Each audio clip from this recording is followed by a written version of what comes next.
What if I told you that for one brief, shining moment in history, three men walked the earth who possessed powers that seemed almost divine?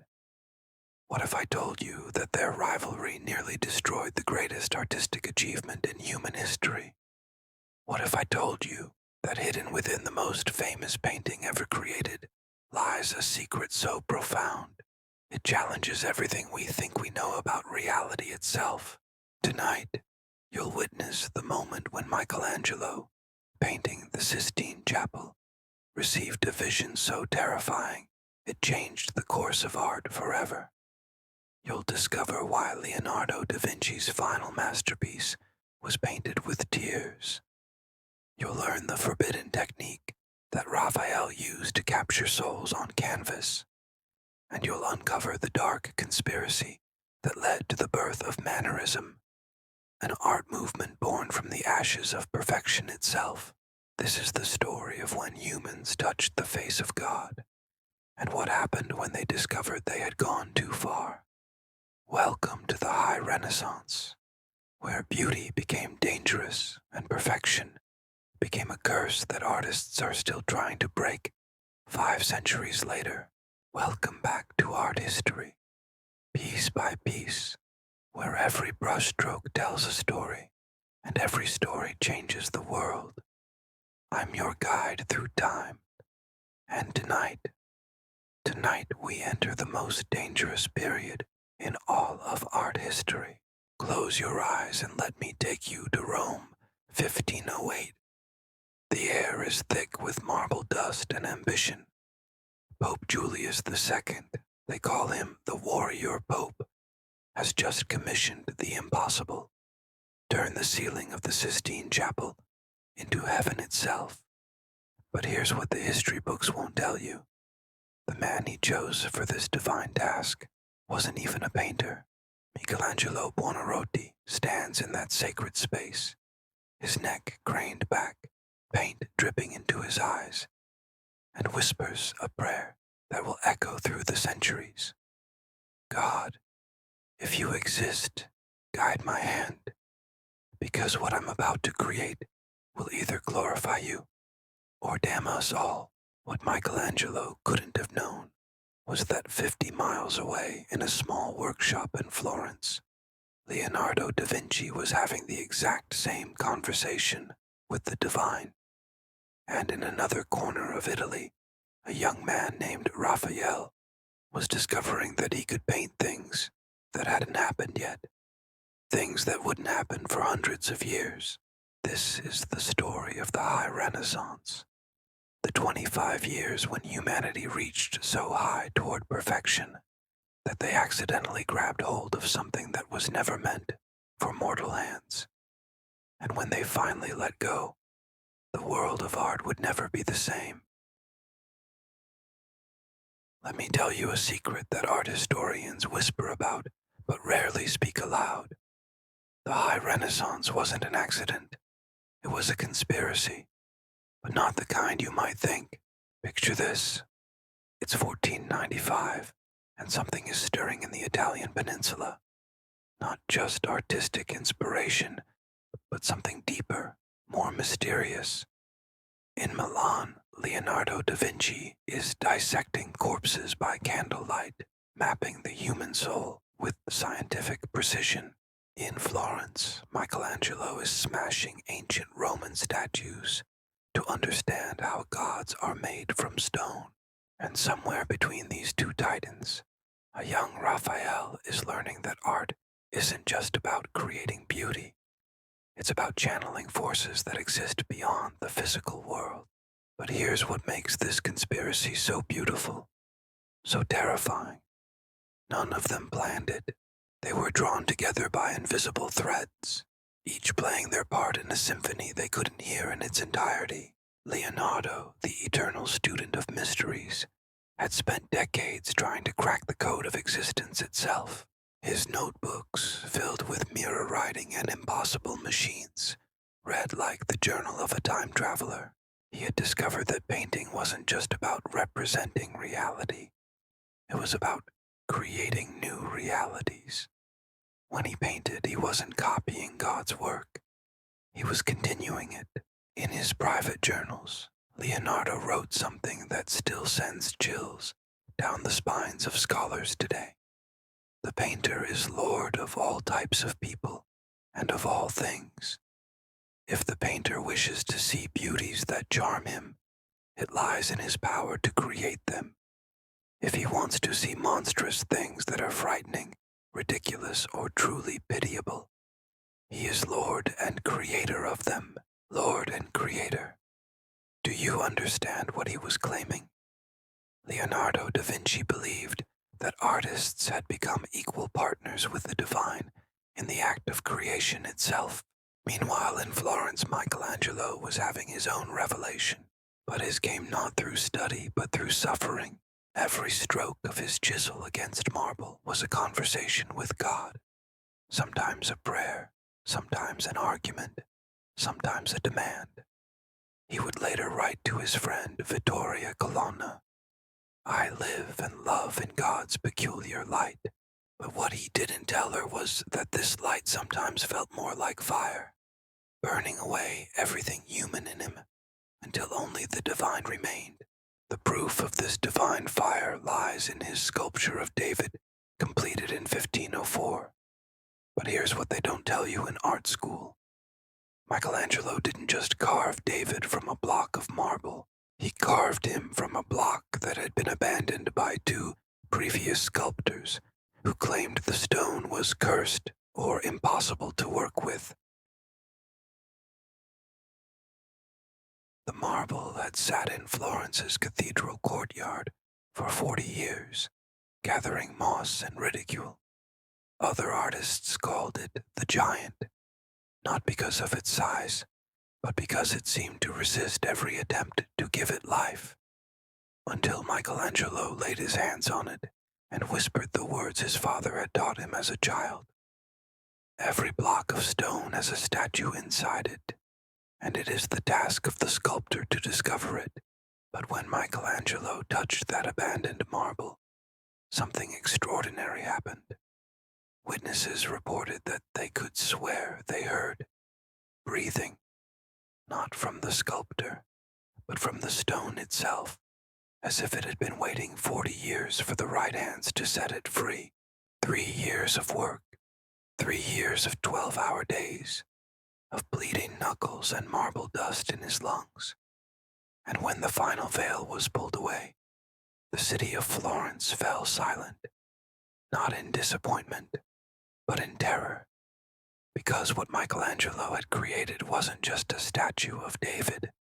It was David himself, frozen at the moment of decision, every muscle tensed for the battle that would define a nation's destiny. The citizens of Florence couldn't look directly at it for long. They said the eyes were too real, too alive, too knowing, as if David could see into their souls and find them wanting. The statue had to be moved from its original location because people were having religious experiences just from walking past it. Some claimed to hear the voice of God. Others said they finally understood what courage looked like when it wore human flesh. But the most disturbing reports came from children. They would point at the statue and ask their parents, "Why is the man so sad?" When pressed to explain what they meant, the children would say, "He knows he's going to win, but he also knows what he'll have to become to do it." Even Michelangelo himself couldn't fully explain what had happened during those 3 years. In his later writings, he described the experience as being possessed by something greater than my own understanding. He claimed that sometimes he would wake up to find that work had been completed on the statue while he slept, chisel marks that were his, but made by hands he didn't remember moving. This is when the art world began to whisper about something they called divine madness. The idea that true artistic genius came not from human skill, but from becoming a vessel for something infinitely more powerful. And if Leonardo and Michelangelo were vessels, then what they were channeling was about to flow through a third artist who would prove that perfection wasn't just possible, it was inevitable. Enter Raffaello Sanzio, Raphael, the youngest of the three masters, and in many ways the most dangerous, because while Leonardo sought to understand the divine and Michelangelo sought to argue with it, Raphael sought to become it, and for one brief, shining moment, he succeeded. But that success would come at a price that none of them could have imagined, because when mortals achieve perfection, they discover that perfection has its own agenda, and it doesn't always align with human intentions. The conspiracy was about to reach its peak. 3 artists, 3 approaches to touching the divine, 3 different kinds of power that, when combined, would create something so beautiful and so dangerous that the art world is still trying to recover from its effects 500 years later. And it all began with a commission that seemed simple enough. Paint a room in the Vatican where the Pope could think in peace. Close your eyes and imagine walking into a room where every wall contains the entire universe. Not painted representations of the universe itself, collapsed into 4 walls that seemed to breathe with the rhythm of eternity. This was what Pope Julius II demanded when he commissioned Raphael to paint the Stanze della Segnatura, the room where papal documents were signed, where the fate of nations was decided with the stroke of a pen. But here's the secret that the Vatican doesn't want you to know. Raphael wasn't the Pope's first choice. He was barely 25 years old, a young man from Urbino, whose greatest achievement had been a few sweet Madonnas that made wealthy women weep with their tenderness. The commission should have gone to Michelangelo, fresh from his triumph with David, or to Leonardo, whose reputation had already crossed into legend. But Julius II was a man who understood power in all its forms, and he had heard whispers about young Raphael that intrigued him, stories of paintings that seemed to move when no one was looking, stories of portraits that revealed their subjects' futures, stories of a young artist who painted with tears of gold that he claimed came to him in dreams. The whispers had started in Perugia, where Raphael had completed his first major commission, a painting of the marriage of the Virgin. Local monks reported that after the painting was installed, the number of successful marriages in the town tripled. Young couples would stand before it for hours, claiming they could see their own future happiness, reflected in the gentle faces of Mary and Joseph. More disturbing, elderly couples who had been fighting for years would emerge from viewing the painting holding hands, unable to remember what they had been arguing about. But it was in Florence where the whispers became impossible to ignore. Raphael had come to study the works of Leonardo and Michelangelo, but instead of copying their techniques, he seemed to absorb their very essence. Artists who worked near him reported that their own skills improved simply by sharing the same space. Models claimed that posing for Raphael was like being blessed by an angel. They would leave his studio feeling more beautiful, more worthy, more complete than when they arrived. And then there were the paintings themselves. Raphael's Madonna of the Meadow didn't just depict the Virgin Mary playing with her children in a field. It made viewers feel as if they were standing in that field, feeling the warm breeze, hearing the laughter of holy children, experiencing a peace so profound that some people refused to leave the gallery. The painting had to be moved 3 times because crowds of people were camping outside the building, hoping for another glimpse of paradise.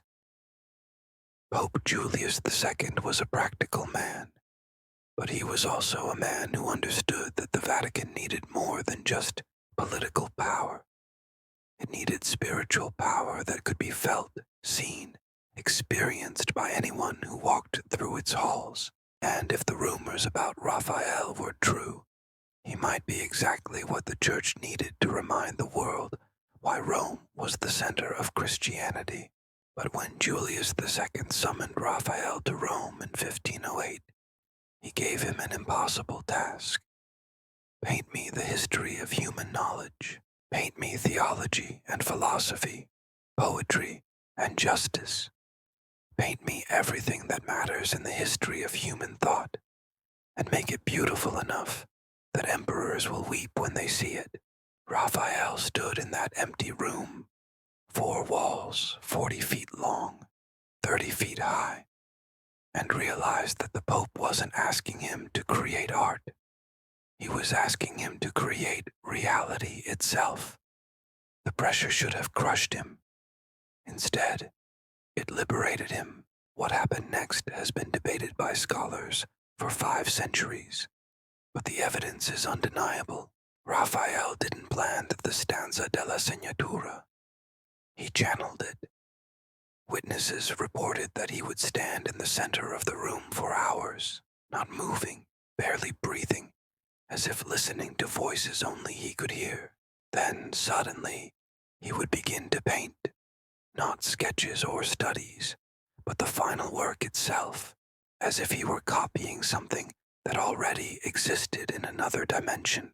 The first wall he painted was the Disputation of the Holy Sacrament, a gathering of theologians from across history debating the nature of divine truth. But here's what makes this painting impossible. Raphael painted figures from different centuries, as if they were having an actual conversation. St. Augustine argues with St. Thomas Aquinas. Pope Gregory the Great listens intently to St. Jerome, and above them all, Christ himself presides over the debate, his expression suggesting that he finds their human attempts to understand the divine both touching and slightly amusing. But the real miracle isn't the composition. It's the fact that every figure in the painting looks like they're about to speak. Art critics have stared at this fresco for centuries, swearing that if they could just listen closely enough, they would hear the voices of history's greatest theologians, continuing their eternal debate about the nature of God. Then came the second wall, the School of Athens, and with it, proof that Raphael had achieved something no artist before him had ever accomplished. He had painted time itself.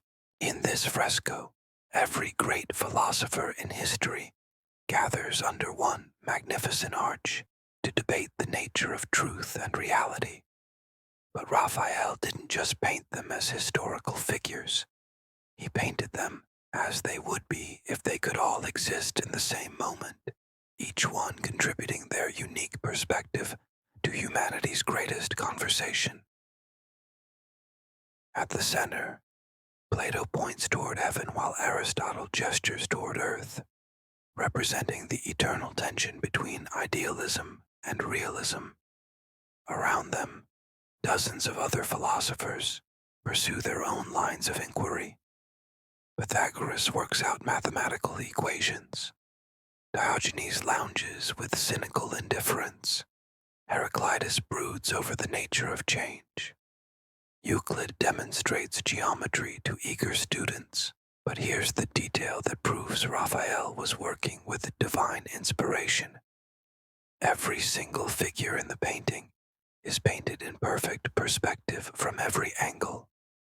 No matter where you stand in the room, every philosopher appears to be looking directly at you, inviting you to join the conversation. It's geometrically impossible, yet there it is painted on the wall for anyone to see. And then, there's the most mysterious detail of all. In the bottom right corner of the fresco, Raphael painted himself, not as a student or observer, but as an equal participant in history's greatest gathering of minds. His eyes meet yours across 5 centuries, and they seem to be asking a question. Now that you've seen perfection, what are you going to do about it? The third wall depicted Parnassus, Apollo and the Muses inspiring poets throughout history. The fourth showed the cardinal virtues, personifications of prudence, fortitude, and temperance, watching over human justice. But by the time Raphael completed the room, something had changed in him. People who knew him before the commission said he seemed different, older in his eyes, though he was still in his 20s, more distant, as if he were seeing things the rest of them couldn't. His assistant, Giovanni da Udine, later wrote that Raphael would sometimes wake up in the middle of the night and rush to the Vatican to add details to the frescoes, details that no one had commissioned, but that seemed essential to the work's completion. When asked why, Raphael would simply say, "They told me to." Who they were he never explained, but the real proof of what had happened in that room came from the people who experienced it.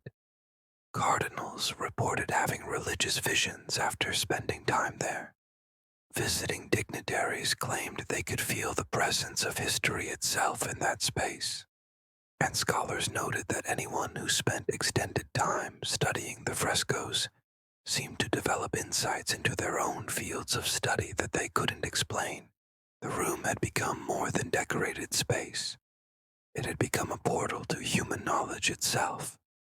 And Raphael, in creating it, had proved that art could be more than representation. It could be transformation, but transformation, as he was about to discover, cuts both ways.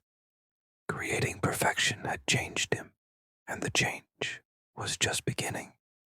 Because once you've touched the divine, once you've channeled the eternal, returning to merely human concerns becomes complicated, and complications were about to arrive in the form of two men who had their own relationships with the divine, relationships that were about to collide with Raphael's in ways that would shake the foundations of art itself. Michelangelo was coming to Rome, and he was not happy about sharing the Vatican with a young painter who seemed to accomplish effortlessly what had cost him years of suffering to achieve. Imagine, if you will, the sound of marble cracking under divine pressure. That's the sound that echoed through the Vatican in 1508, when Pope Julius II made a decision that would create the most intense artistic rivalry in human history.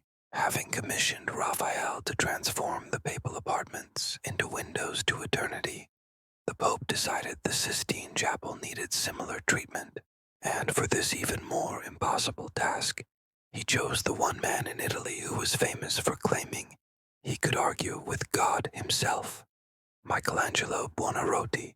But here's what makes this story so deliciously tragic. Michelangelo didn't want the commission. He was a sculptor, not a painter. He had spent his entire career claiming that painting was inferior to sculpture, that only fools tried to create the illusion of 3 dimensions when they could create 3 dimensions themselves. When the Pope insisted, Michelangelo's response was brutal in its honesty. "Your Holiness, I am a sculptor.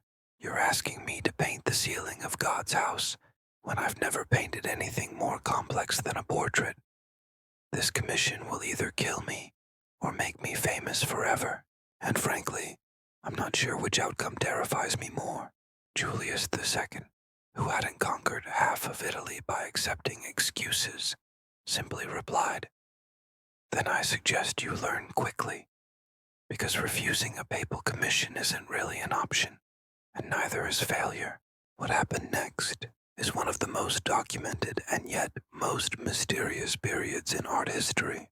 Michelangelo accepted the commission, but on one condition: complete creative control. No assistants, no advisors, no interference. Just him, alone with the ceiling of the most important chapel in Christianity, trying to paint the story of creation itself. But here's the secret that biographers rarely mention. Michelangelo wasn't working alone. Not really, because 50 feet below him, working in the papal apartments, Raphael was creating his own masterpieces, and the two men could feel each other's work happening. Not physically, they rarely spoke, but artistically, spiritually. Each masterpiece was calling to the other, creating a conversation between two different approaches to touching the divine. Raphael's approach was harmony. His frescoes in the stanza della Segnatura flowed like music, each figure perfectly placed, each composition balanced with mathematical precision. To stand in those rooms was to feel peace, to sense that all knowledge, all truth, all beauty could coexist in perfect unity. Raphael painted the way angels might dream, with gentle power that transformed without violence. Michelangelo's approach was war. Every figure on the Sistine ceiling was engaged in struggle against gravity, against fate, against the limitations of human flesh. His God didn't gently create the universe. He exploded it into existence with raw, terrifying power. His atom didn't peacefully receive the spark of life. He reached for it with desperate hunger, as if he might die without it, and somehow, impossibly, both approaches were working. As Michelangelo painted above and Raphael painted below, the Vatican was becoming a place where the divine and human realms were so intertwined that visitors reported having difficulty distinguishing between reality and art. But the pressure was taking its toll on both men. Raphael, painting in rooms filled with natural light and gentle breezes, seemed to grow more luminous, more angelic with each passing month. His assistants reported that he barely seemed to need sleep, that he would paint for 16 hours at a stretch, without showing any sign of fatigue, as if the work itself was nourishing him. Michelangelo, however, was literally being destroyed by his creation. Painting a ceiling meant working with his neck craned back for hours at a time, paint dripping into his eyes, his body contorted into impossible positions. He later wrote a poem about the experience. My neck thrust forward like a harpy's beak, paint spattering down on my face. My back's hunched by hanging my head. My brush above my face continually makes it splendid by dripping down, but the physical pain was nothing compared to the spiritual pressure. Michelangelo claimed that painting the ceiling was like having conversations with God that left him exhausted and exhilarated in equal measure. Each figure he painted demanded something from him, not just technical skill, but pieces of his soul. He would finish a section and collapse, not from physical exhaustion, but from emotional depletion, as if the act of creation had literally drained life from his own body to give life to painted figures. And through it all, he could sense Raphael's presence in the rooms below. The younger artist's apparent ease with divine inspiration grated against Michelangelo's belief that touching the divine required suffering, sacrifice, struggle. How could this young man from Urbino create miracles with such seeming effortlessness, when every brushstroke cost Michelangelo years of his life? The tension reached its breaking point during the third year of work. Raphael, having completed his first major room, was beginning work on the second. His reputation had spread throughout Italy. Cardinals were making pilgrimages just to see his frescoes. Meanwhile, Michelangelo worked in scaffolding-covered secrecy, unknown and unappreciated, his masterpiece hidden from the world until completion. The breaking point came when Pope Julius II, impatient to see progress, climbed the scaffolding to view Michelangelo's work in progress. What he saw left him speechless, but not with admiration, with concern. The figures Michelangelo had painted were magnificent, yes, but they were also terrifying. His sibyls looked like they were being tortured by their ability to see the future. His prophets appeared to be arguing with invisible tormentors. His ignudi, the nude figures supporting the biblical scenes, looked like they were being stretched between heaven and earth, until they might snap from the tension. "Michelangelo," the Pope said quietly, "what are you creating up here? This doesn't look like the gentle glory of God. This looks like a war between heaven and earth." Michelangelo's response has been recorded by several witnesses, and it still sends chills through anyone who understands what he was really saying. "Your Holiness, I paint what I see, and what I see is that creation itself is violent, that life comes from struggle, that God doesn't gently make things. He forces them into existence. If that makes you uncomfortable, perhaps you should ask yourself why the truth so often does." The Pope left the scaffolding shaken. That night he sent for Raphael. What exactly passed between the Pope and the young artist that night has never been recorded, but witnesses reported that Raphael emerged from the meeting pale and troubled. The next day, his assistants noticed a change in his work. The serene confidence that had characterized his earlier frescoes was replaced by something more complex, more nuanced, as if he had been reminded that perfection always comes at a price. And perhaps he had been, because the Pope's message might have been simple. One of you is painting heaven, the other is painting hell. The Church needs both, but it also needs to understand which is which. And right now, I'm not sure any of us know the answer to that question. This is when the rivalry became something more than artistic competition. It became a philosophical battle for the soul of Renaissance art itself. Two visions of the divine, two approaches to human potential, two different answers to the question that had haunted artists since the beginning of time. When we create beauty, are we collaborating with God or competing with Him? Raphael believed in collaboration.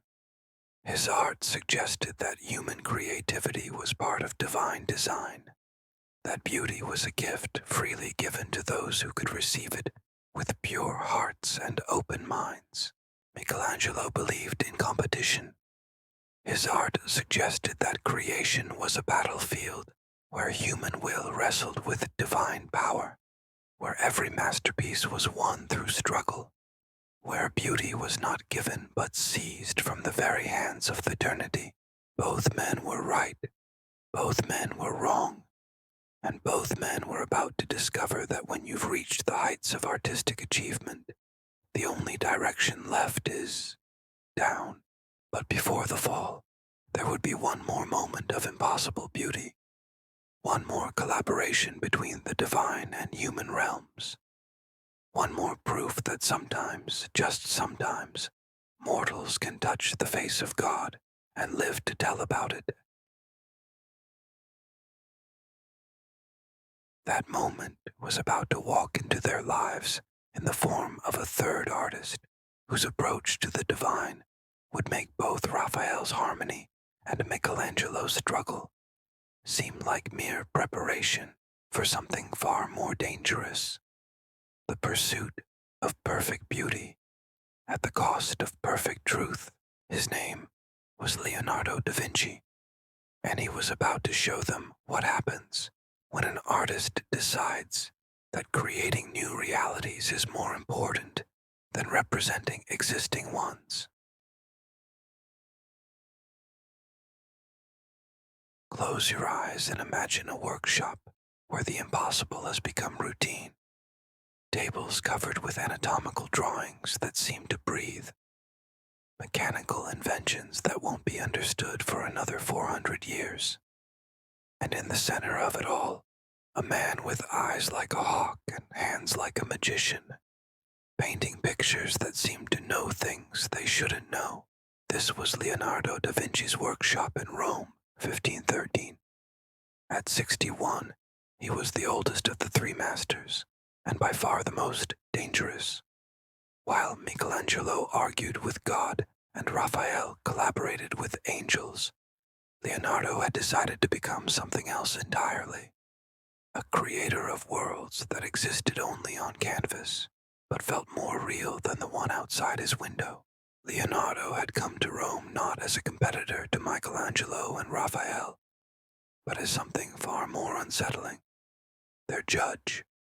Pope Leo X, successor to Julius II, had invited him to Rome with a simple request. Master Leonardo, you have spent your life studying the mysteries of creation. I want you to look at what these younger artists have accomplished and tell me, have they gone too far? It was a loaded question. By 1513, rumors were spreading throughout Italy about the strange effects of viewing the new art in the Vatican. Pilgrims were reporting religious visions after seeing Raphael's frescoes. Scholars claimed that studying Michelangelo's ceiling had given them insights into theological mysteries they couldn't explain.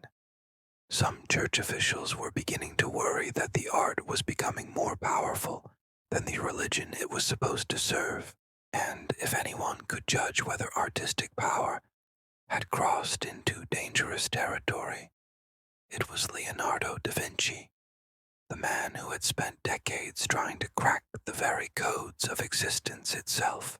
But Leonardo's arrival in Rome created an unexpected problem. He refused to look at the other masters' work. For months, he shut himself in his workshop, claiming he needed to complete his own project before he could fairly evaluate theirs. And that project was something that would make both the Sistine ceiling and the stanza della Segnatura seem like mere practice exercises.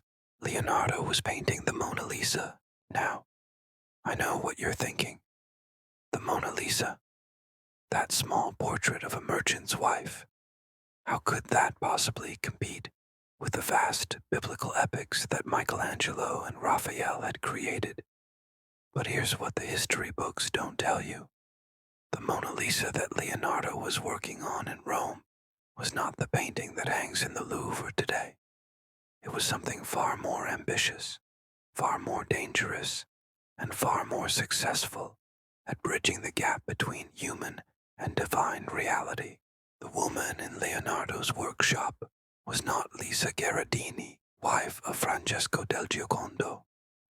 Her identity remains one of art history's greatest mysteries, but contemporary witnesses described her in ways that suggest she was not entirely ordinary. Cesare da Sesto, one of Leonardo's assistants, wrote in his private journal, "The master's model appears to change depending on the light and the observer's state of mind. Sometimes she looks like a young maiden, sometimes like a wise matron, sometimes like something else entirely." When I asked the master about this, he simply smiled and said, "She is becoming what she needs to be." More disturbing were the reports about the painting sessions themselves. Unlike other artists who worked with models for a few hours at a time, Leonardo's sessions with his mysterious subject lasted for days. She would arrive at dawn and leave at sunset, never seeming to tire, never asking for breaks, never showing any sign of discomfort, despite holding the same pose for hours on end. And Leonardo painted like a man possessed. Witnesses reported that he seemed to enter a trance-like state, his brush moving across the canvas with movements so fluid they seemed choreographed by an invisible hand. He would paint details that were impossible to see with the naked eye, individual hairs so fine they seemed to flutter with the sitter's breath, skin so luminous it seemed to generate its own light, eyes that appeared to track the viewer's movement, even when Leonardo wasn't looking at his canvas. But the most unsettling aspect of the work was the effect it had on anyone who saw it. Unlike Raphael's frescoes, which inspired peace, or Michelangelo's ceiling, which inspired awe, Leonardo's portrait inspired recognition. People who looked at it claimed they felt like they were looking at someone they had known their entire lives, but had somehow forgotten. Children would point at the painting and say, "She looks like Mama," regardless of what their actual mothers looked like. Elderly visitors would weep and claim the woman in the portrait reminded them of their first love, their departed sister, their deceased daughter. Leonardo himself seemed unsettled by these reactions.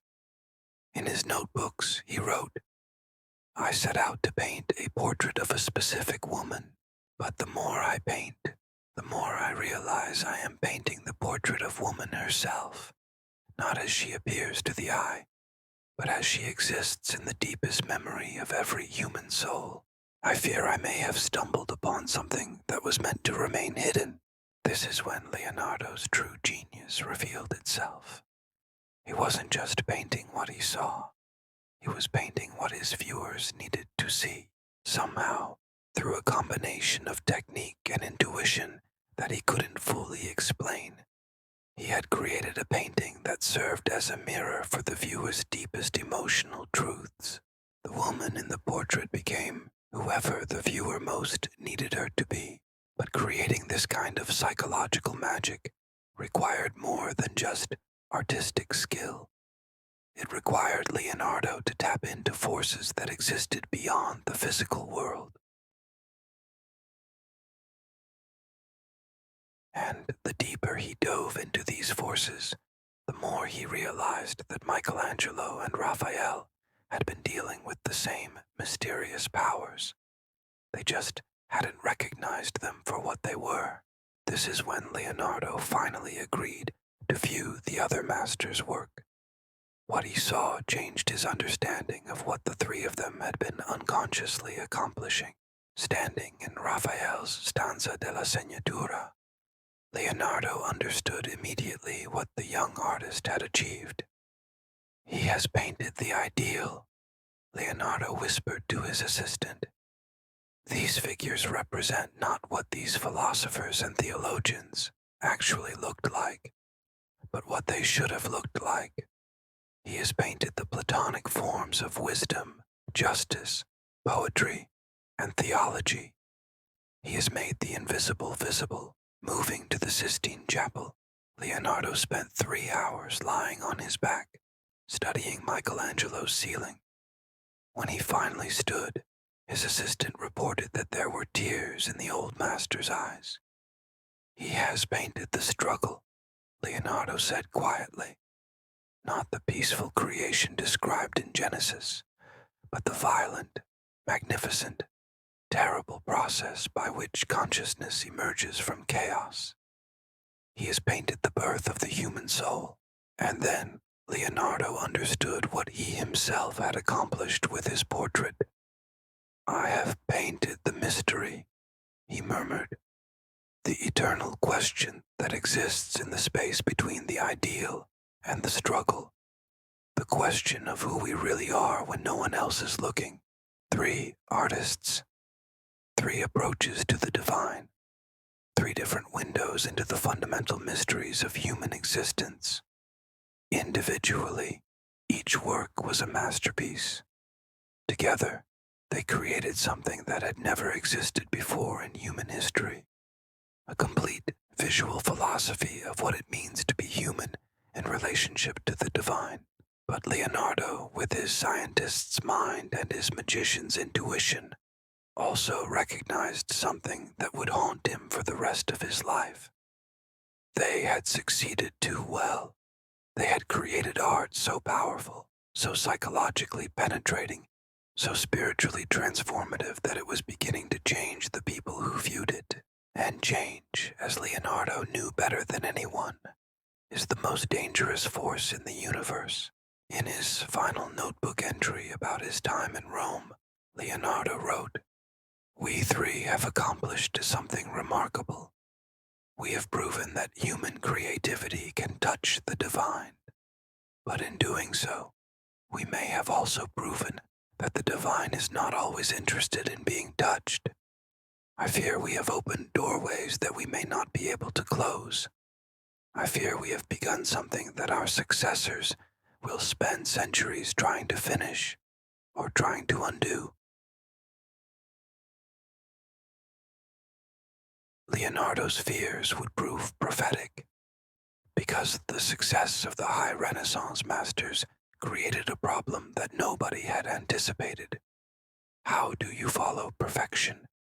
How do you create art when the previous generation has apparently solved all the fundamental challenges of representation, composition, and spiritual expression? The answer, as the next generation of artists would discover, was both simple and terrible. You don't try to match perfection. You try to break it. You take the divine harmony that Raphael achieved, the spiritual struggle that Michelangelo revealed, and the psychological mystery that Leonardo unveiled, and you push them until they snap. You create something called Mannerism, and in doing so you discover that breaking perfection can be just as beautiful and just as dangerous as achieving it in the first place. But that story belongs to what happened after the gods walked among mortals. That story belongs to what happened when mortals realized that touching the divine comes with a price that takes generations to fully understand. Close your eyes and imagine the most beautiful sound you've ever heard suddenly going silent. That's what happened to the art world in 1520 when Raphael died at the age of 37. But his death wasn't just the loss of a great artist. It was the moment when perfection itself died, and the art world realized it had a problem it had never faced before. What do you do when there's nothing left to achieve? The circumstances of Raphael's death remain one of art history's most haunting mysteries. On April 6, 1520, he was found in his workshop, collapsed beside his easel, his final painting still wet on the canvas. The official cause of death was listed as fever, but witnesses reported something far more disturbing. They said that in his final days, Raphael had been painting with an intensity that seemed to consume him physically. He would work for 20 hours straight, forgetting to eat, forgetting to sleep, as if he were racing against some invisible deadline that only he could see. His assistant, Giulio Romano, later wrote, "In his final week, the master seemed to be painting not just with pigment, but with pieces of his own life force. Each brushstroke appeared to drain something essential from him. When I begged him to rest, he would look at me with eyes that seemed to see centuries into the future and say, 'There isn't time. They're coming, and I must finish this before they arrive.' When I asked who was coming, he would only smile sadly and return to his work. The painting Raphael was working on when he died has never been publicly displayed.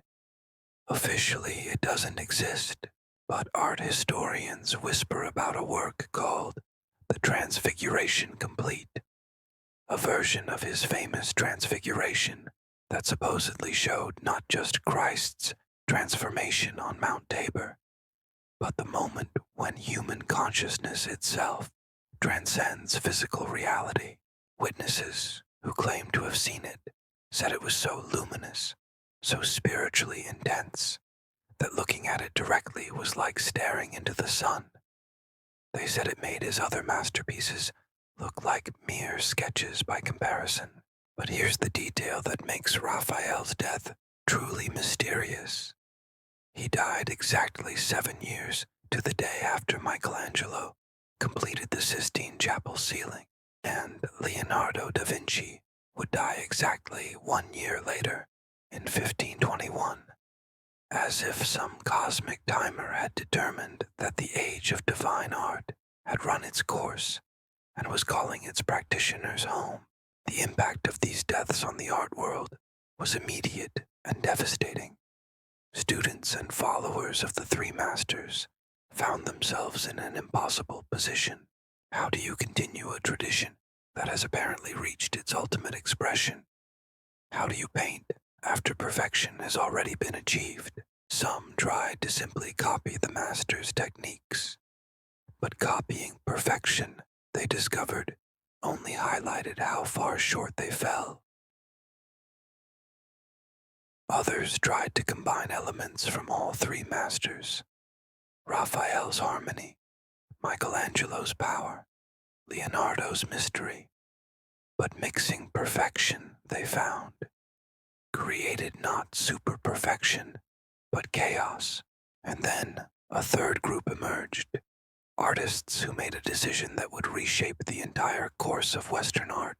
They decided that if they couldn't match perfection, they would deliberately break it. They would take the rules that the high Renaissance masters had established and stretch them until they snapped. They would create art that was consciously artificial, deliberately exaggerated, purposefully strange. This was the birth of Mannerism, an art movement that emerged not from inspiration, but from desperation. And its first prophet was a young Florentine artist named Jacopo da Pontormo, who would prove that sometimes the most honest response to perfection is to admit that it has made normal life impossible. Pontormo's breakthrough came in 1521, when he was commissioned to paint a simple altarpiece for a church in Florence. The subject was traditional, the deposition of Christ, but Pontormo's treatment of it was revolutionary. Instead of Raphael's serene harmony or Michelangelo's heroic struggle, Pontormo painted figures that seemed to exist in a state of permanent anxiety. Their colors were impossible: acidic pinks, electric blues, supernatural greens that had never been seen in nature. Their proportions were distorted: elongated limbs, enlarged heads, bodies that seemed to float rather than stand on solid ground. But the most unsettling aspect of the painting was the expressions on the figures' faces. They looked like people who had seen something so beautiful and so terrible that they could never again be comfortable with ordinary reality. They looked like people who had been exposed to perfection and were now condemned to spend the rest of their lives knowing that everything else would fall short. The reaction to Pontormo's altarpiece was immediate and violent. Church officials declared it disturbing. Art critics called it a betrayal of everything the Renaissance had achieved. Common people found it so unsettling that many refused to enter the church where it was displayed. But younger artists saw something else in Pontormo's work: honesty. He had painted what it felt like to live in the shadow of perfection. He had captured the psychological state of an entire generation that had been shown what art could achieve, and now had to live with the knowledge that they would never achieve it themselves. This is when Mannerism began to spread like a psychological contagion through the art world. In Rome, Parmigianino painted Madonnas with impossibly long necks and fingers, as if holiness required bodies that could not exist in the physical world. In Venice, Tintoretto created paintings where perspective itself seemed to be having a nervous breakdown, where space bent and twisted according to emotional rather than mathematical logic. In Florence, Bronzino painted portraits where his subjects looked like they were made of porcelain, beautiful, perfect, and completely lifeless. But the artist who best captured the essential tragedy of the post-perfection world was Giuseppe Arcimboldo, who created portraits composed entirely of objects, faces made from fruits, vegetables, books, even flames. His work suggested that in a world where perfect human representation had already been achieved, the only honest thing left was to admit that humans were no longer the measure of all things. We had become collections of parts, fragments of a wholeness we could remember, but never again achieve. The psychological pressure of living in perfection's shadow began to show in other ways as well. Artists developed what we might now recognize as anxiety disorders. Records from this period show unprecedented numbers of artists suffering from what contemporary physicians called melancholia, a condition characterized by creative paralysis, obsessive self-doubt, and the inability to find satisfaction in their own work. Vasari, the great art historian of the period, wrote, "I have observed that artists who came of age after the deaths of the three divine masters exhibit a peculiar madness. They paint as if they are trying to prove that beauty itself is a lie. They create works of such deliberate strangeness that one wonders if they are attempting to make us forget what true art looks like. It is as if they have decided that if they cannot be gods, they will be demons instead. But perhaps the most telling evidence of perfection's psychological toll comes from the journals of artists themselves. Rosso Fiorentino, one of the leading Mannerist painters, wrote in 1535, "Every morning I wake up and remember that Raphael existed. Every evening I go to sleep, knowing that I will never paint anything as beautiful as the School of Athens. This knowledge sits in my chest like a stone. So I have decided to paint as if beauty is the enemy. I paint elongated forms because normal proportions remind me of Raphael's perfection. I paint impossible colors because natural colors remind me of Leonardo's subtlety. I paint floating figures because solid ground reminds me of Michelangelo's strength. I am not trying to create beauty. I am trying to create something that beauty cannot touch." This is when art historians began to realize that the High Renaissance had accomplished something unprecedented in human history. It had created a generation of artists who were afraid of their own medium. They had seen what painting and sculpture could achieve in the hands of true masters, and they had concluded that attempting to match that achievement would only result in humiliation. But Mannerism, for all its apparent rebellion against Renaissance perfection, was actually a strange kind of tribute to it. By deliberately distorting the human form, Mannerist artists were acknowledging how perfectly the Renaissance masters had captured it. By using impossible colors, they were admitting that natural colors had been used so masterfully by their predecessors that any attempt to use them normally would seem like cheap imitation. In a sense, Mannerism was the art world's first existential crisis.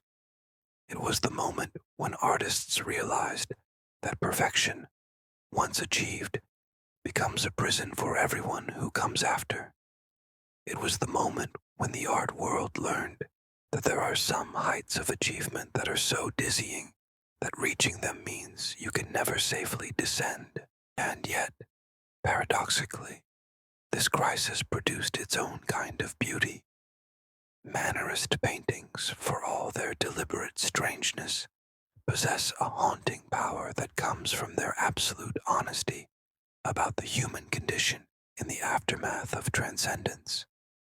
They show us what it looks like to live in a world where the impossible has been accomplished and is now expected as the baseline for all future achievement. But the story of Mannerism isn't just about art.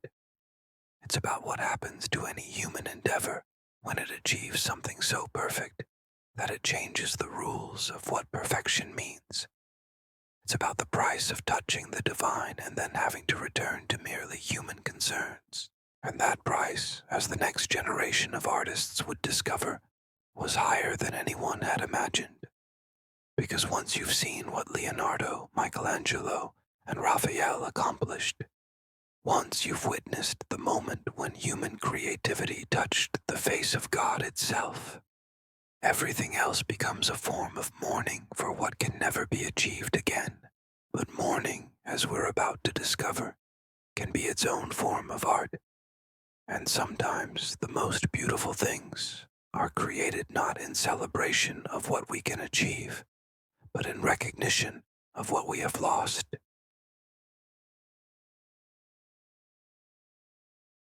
There's a particular kind of silence that falls over a cathedral when the last prayer has been said and the last candle has been extinguished. It's not empty silence, it's full silence, pregnant with the echoes of all the devotion that has ever filled that space. This was the silence that fell over the art world in the decades following the deaths of Leonardo, Michelangelo, and Raphael. Not the silence of absence, but the silence of presence so profound that it makes all subsequent sounds seem inadequate. Into this silence stepped an artist who would prove that sometimes the most beautiful response to perfection is not to compete with it, but to weep for it. His name was Francesco Mazzola, but history knows him as Parmigianino, the little one from Parma. And in his brief, tragic, magnificent career, he would show the world that suffering itself could be transformed into a form of beauty, so intense that it made Renaissance perfection seem almost crude by comparison. Parmigianino was born in 1503, which means he came of age precisely during the years when the three masters were creating their greatest works. Imagine being a young artist, watching Raphael paint the stanza della Segnatura, seeing Michelangelo unveil the Sistine ceiling, knowing that Leonardo was somewhere in Rome working on mysteries that would reshape human understanding of what art could accomplish. Imagine the mixture of inspiration and despair that such proximity to genius must have created. But Parmigianino's response to this impossible situation was unique. Instead of trying to imitate the masters or rebel against them, he did something far more dangerous.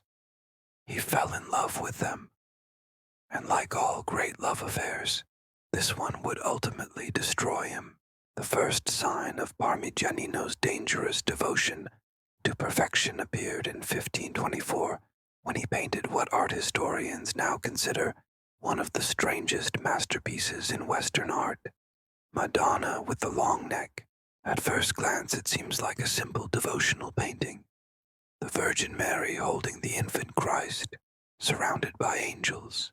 But look closer, and you begin to notice that something is profoundly wrong, or profoundly right, depending on your perspective. Mary's neck is impossibly elongated, stretching upward like a swan reaching for heaven. Her fingers are so long and delicate, they seem to belong to some ethereal being rather than a human woman. The Christ child appears to be made of liquid light, his body so graceful and elongated that he seems to be dissolving into pure spirit, even as his mother holds him. The angels surrounding them have faces so beautiful, they seem to cause physical pain to anyone who looks at them directly. But here's what makes this painting truly revolutionary. Every distortion serves an emotional purpose. Mary's elongated neck emphasizes her role as the bridge between earth and heaven. Her impossible fingers suggest hands so delicate they could hold divinity without damaging it. The Christ child's liquid form implies that incarnation itself is a process of divine essence, taking temporary human shape. Parmigianino had discovered something that would define all great Mannerist art, that realistic representation might actually be less truthful than impossible representation. That showing what the eye sees might be less honest than showing what the soul feels. Contemporary witnesses reported that people who viewed Madonna with the long neck often experienced what we might now recognize as aesthetic seizures, moments when beauty becomes so intense that the nervous system simply cannot process it normally. They would stand before the painting for hours, unable to move, tears streaming down their faces, as if they were witnessing the birth of beauty itself. But creating this kind of transcendent beauty came at a price.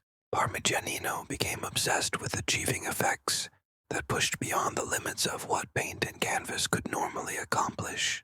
He began experimenting with techniques that were as much alchemy as artistry, grinding precious gems into his pigments to achieve colors that seemed to glow from within, mixing his paints with oils that had been blessed by priests, working only during certain phases of the moon, because he believed celestial influences affected the spiritual resonance of his work. His assistants reported that he would spend weeks preparing a single brushstroke, meditating on the emotional content he wanted to convey, practicing the gesture hundreds of times in the air, before finally touching brush to canvas. He claimed that painting had become a form of prayer for him, that each work was an attempt to create something so beautiful that it would serve as a love letter to the divine itself. But this obsession with transcendent beauty was slowly consuming him. By 1535, colleagues noted that Parmigianino had begun to look like one of his own paintings, elongated, ethereal, as if the process of creating impossible beauty was gradually making him impossible himself. He would work for days without eating, sustained only by what he called the nourishment of beauty. He slept only a few hours each night, claiming that dreams interfered with the visions that guided his work. The climax of Parmigianino's career, and the beginning of his final tragedy, came when he received a commission to paint an altarpiece for the church of Santa Maria della Steccata in Parma. The subject was traditional, Moses receiving the tablets of the law, but Parmigianino's treatment was anything but conventional. He painted Moses not as a stern patriarch, but as a figure of impossible grace, his robes flowing like liquid fire, his face radiating a light so intense that the other figures in the painting seemed to be dissolving in its presence. But the most extraordinary detail was Moses' expression. He looks like a man who has seen something so beautiful that he can never again be satisfied with earthly existence. He looks like a man who has been given a glimpse of perfect truth, and now must spend the rest of his life knowing that everything else is merely shadows on a cave wall. Art historians now believe that in painting Moses, Parmigianino was creating a self-portrait. He was painting himself as an artist who had been given a vision of perfect beauty and was now condemned to spend his life trying to recreate that vision with inadequate human tools. But the commission that was supposed to be his masterpiece became his obsession and ultimately his destruction. Parmigianino spent 6 years on the altarpiece, reworking it constantly, never satisfied that he had achieved the level of beauty his vision demanded. The church officials grew impatient. Creditors began demanding payment. Friends begged him to simply finish the work and move on to other projects, but Parmigianino couldn't finish it. Not because he lacked the technical skill, but because he had set himself an impossible standard. He wanted to create something so beautiful that it would justify the existence of beauty itself. He wanted to paint something that would prove to God that human creativity was worthy of the divine gifts it had been given. In 1540, at the age of 37, the same age at which Raphael had died, Parmigianino was found dead in his workshop, collapsed before his unfinished altarpiece. The official cause of death was listed as exhaustion, but those who knew him understood that he had died of something more complex. He had died of beauty itself, killed by his own pursuit of impossible perfection. But Parmigianino's tragic end wasn't the end of the story. It was the beginning of a new chapter in the history of human creativity. His death marked the moment when the art world fully understood what the High Renaissance had cost, not just in terms of the individual artists who had sacrificed their lives to create transcendent beauty, but in terms of what such achievements meant for everyone who came after. Parmigianino had proved that the Renaissance masters hadn't just created great art, they had changed the fundamental nature of what art could be. They had raised the bar so high that reaching for it had become a form of beautiful suicide. And yet, paradoxically, this realization didn't discourage the next generation of artists. Instead, it liberated them. If perfection was impossible to achieve and dangerous to attempt, then imperfection became not just acceptable, but necessary. If beauty had become too powerful for human consumption, then ugliness became a form of honesty. If divine art required divine sacrifice, then deliberately human art became an act of rebellion and ultimately survival. This was the beginning of the Baroque period, an era when artists would learn to create beauty that was consciously artificial, drama that was deliberately theatrical, emotion that was purposefully exaggerated. It was the era when art learned to be spectacular rather than transcendent, magnificent rather than perfect. But that story requires us to understand what happened when the church itself realized that art had become more powerful than religion and decided to fight back. Imagine walking into St. Peter's Basilica in Rome, 1545, and feeling something you've never experienced before. Fear of beauty itself, not fear of ugliness or violence or darkness, but terror at the possibility that something created by human hands might be more spiritually powerful than the religion it was supposed to serve. This was the crisis facing the Catholic Church as it convened the Council of Trent, a gathering that would attempt to tame the artistic forces that the Renaissance had unleashed. The problem was unprecedented in the history of Christianity. For over 1,000 years, art had been the Church's obedient servant, creating images that supported doctrine, inspired devotion, and reinforced ecclesiastical authority.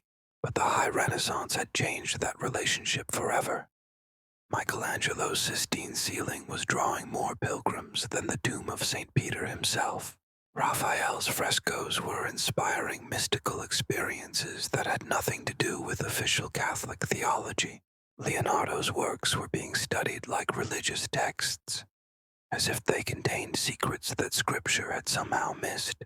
Cardinal Giovanni Morone, one of the leading voices at the Council of Trent, articulated the Church's dilemma in terms that still send chills through art historians. We commissioned these artists to glorify God, but I fear we have taught them to become gods themselves. People journey to Rome not to worship Christ, but to worship human creativity. They stand before paintings with the same awe they should reserve for the Eucharist. We have created a situation where art competes with revelation itself.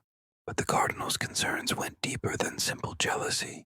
Reports were flooding in from across Europe about the strange effects that Renaissance art was having on viewers. In Florence, people were experiencing religious visions after viewing Michelangelo's sculptures. In Rome, pilgrims were claiming that Raphael's paintings had healed them of various ailments. In Milan, scholars were insisting that Leonardo's works contained prophetic messages that could predict future events. Most disturbing of all were the reports about artists themselves. A generation of painters and sculptors was emerging that seemed to believe they possessed divine powers. They spoke of their work in religious terms, claimed to receive visions that guided their creativity, and demanded the kind of reverence that had previously been reserved for saints and prophets. Some were even establishing their own followings, with people who seemed to worship the artist rather than the art. This is when the Church made a decision that would reshape the entire course of Western art. They would declare war on perfection itself. Not openly, of course.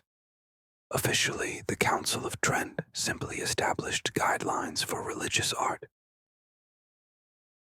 But these guidelines were carefully designed to prevent any future artist from achieving the kind of transcendent power that Leonardo, Michelangelo, and Raphael had wielded. The new rules were deceptively simple. Religious art must be clear and comprehensible to common people. It must support official church doctrine without introducing personal interpretation. It must inspire devotion without creating distraction. And most importantly, it must never allow the viewer to forget that they are looking at human creation rather than divine revelation. On the surface, these seemed like reasonable requirements, but their true purpose was to ensure that no artist would ever again create works so spiritually powerful that they overshadowed the church itself. The Council of Trent was essentially mandating artistic mediocrity in the name of theological safety. But art, as the church was about to discover, doesn't respond well to being caged. When you tell artists they can't achieve transcendence, they often respond by creating something even more dangerous. Spectacle so overwhelming that it bypasses conscious thought entirely and speaks directly to the emotional centers of the brain. This was the birth of the Baroque style, and its first prophet was a young Italian painter named Michelangelo Merisi, known to history as Caravaggio. If the church wanted art that was clear, comprehensible, and safely non-transcendent, Caravaggio would give them art so brutally realistic, so emotionally intense, so psychologically penetrating that it would make Renaissance spirituality seem almost quaint by comparison. Caravaggio's revolution began with a simple observation. If he couldn't paint like an angel, he would paint like a demon. If he couldn't achieve Raphael's divine harmony, he would create infernal discord. If he couldn't match Michelangelo's heroic idealism, he would paint the gritty, uncomfortable, unavoidable truth of human existence.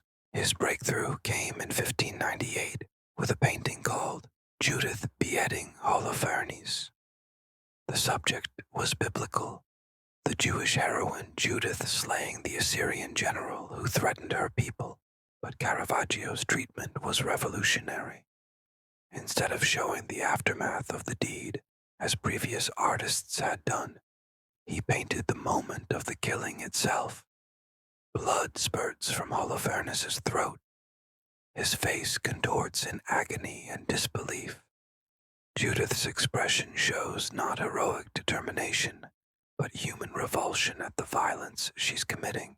But the most shocking aspect of the painting was its realism. Caravaggio had used actual people as models, not idealized figures, but real individuals with imperfect faces, calloused hands, and expressions that revealed their inner struggles. Judith looked like a real woman who might live down the street from the church where the painting was displayed. Holofernes looked like a real man dying a real death. The reaction was immediate and explosive. Church officials were horrified by the painting's brutal honesty. Art critics declared it vulgar and inappropriate for religious spaces. But common people couldn't stop looking at it. They would stand before the painting for hours, mesmerized by its terrible beauty, its unflinching portrayal of moral complexity. This is when Caravaggio realized he had discovered something that the high Renaissance masters had missed. Sometimes the most profound spiritual truths are found not in perfect beauty, but in perfect honesty about human imperfection. Sometimes touching the divine requires first acknowledging everything that is undivine about human existence. Over the next decade, Caravaggio would create a series of masterpieces that redefined what religious art could accomplish. His Calling of St. Matthew showed Christ recruiting his apostle, not in some idealized biblical setting, but in what appears to be a 17th century Roman tavern, complete with period costumes and contemporary faces. His crucifixion of St. Peter depicted the apostle's martyrdom not as a glorious sacrifice, but as a brutal execution carried out by ordinary workmen who seem more concerned with the mechanics of crucifixion than with its spiritual significance. But Caravaggio's true genius lay in his use of light. He developed a technique called chiaroscuro, the dramatic contrast between light and dark, that could transform any scene into a spiritual battlefield between good and evil, knowledge and ignorance, salvation and damnation. His figures emerged from pools of shadow, like actors stepping into spotlights, their faces illuminated with an intensity that seemed to reveal their souls. This technique allowed Caravaggio to achieve something that even the high Renaissance masters had struggled with. He made the spiritual visible without making it supernatural. His paintings were obviously human creations, clearly products of artistic skill rather than divine intervention, but they were so emotionally intense, so psychologically penetrating, that they created spiritual experiences more powerful than anything the Church's official art had ever achieved. The Church found itself in an impossible position. Caravaggio's art was undeniably effective at inspiring religious devotion. His paintings drew crowds, sparked theological discussions, and created the kind of emotional engagement with biblical stories that church leaders had always hoped to achieve. But his success came through methods that violated everything the Council of Trent had attempted to establish. Caravaggio painted saints who looked like peasants, angels who looked like street urchins, and Madonnas who looked like the kind of women respectable people crossed the street to avoid. His art was spiritually powerful precisely because it refused to be spiritually pure. It touched the divine by embracing everything that was undivine about human existence. This created a crisis that went beyond art criticism. Caravaggio had proved that the Church's attempt to control artistic power had failed. More than that, he had proved that attempting to tame art only made it more dangerous. By forcing artists to work within restrictions, the Church had inadvertently encouraged them to find new ways to be transgressive. By demanding clarity, they had inspired artists to explore the beautiful complexity of moral ambiguity. The failure of the Council of Trent's artistic reforms became even more apparent when other artists began adopting Caravaggio's methods. Across Europe, a new generation of painters emerged who combined Baroque spectacle with unprecedented emotional honesty. Gian Lorenzo Bernini created sculptures so lifelike they seemed to breathe.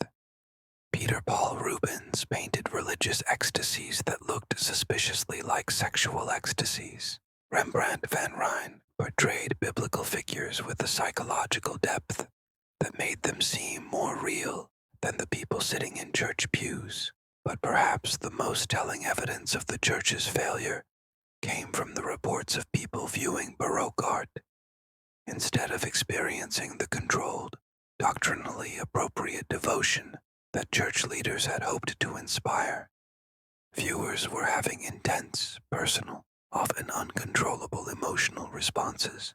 They were weeping, fainting, claiming to receive personal revelations, and developing their own interpretations of biblical stories that often diverged significantly from official church teaching.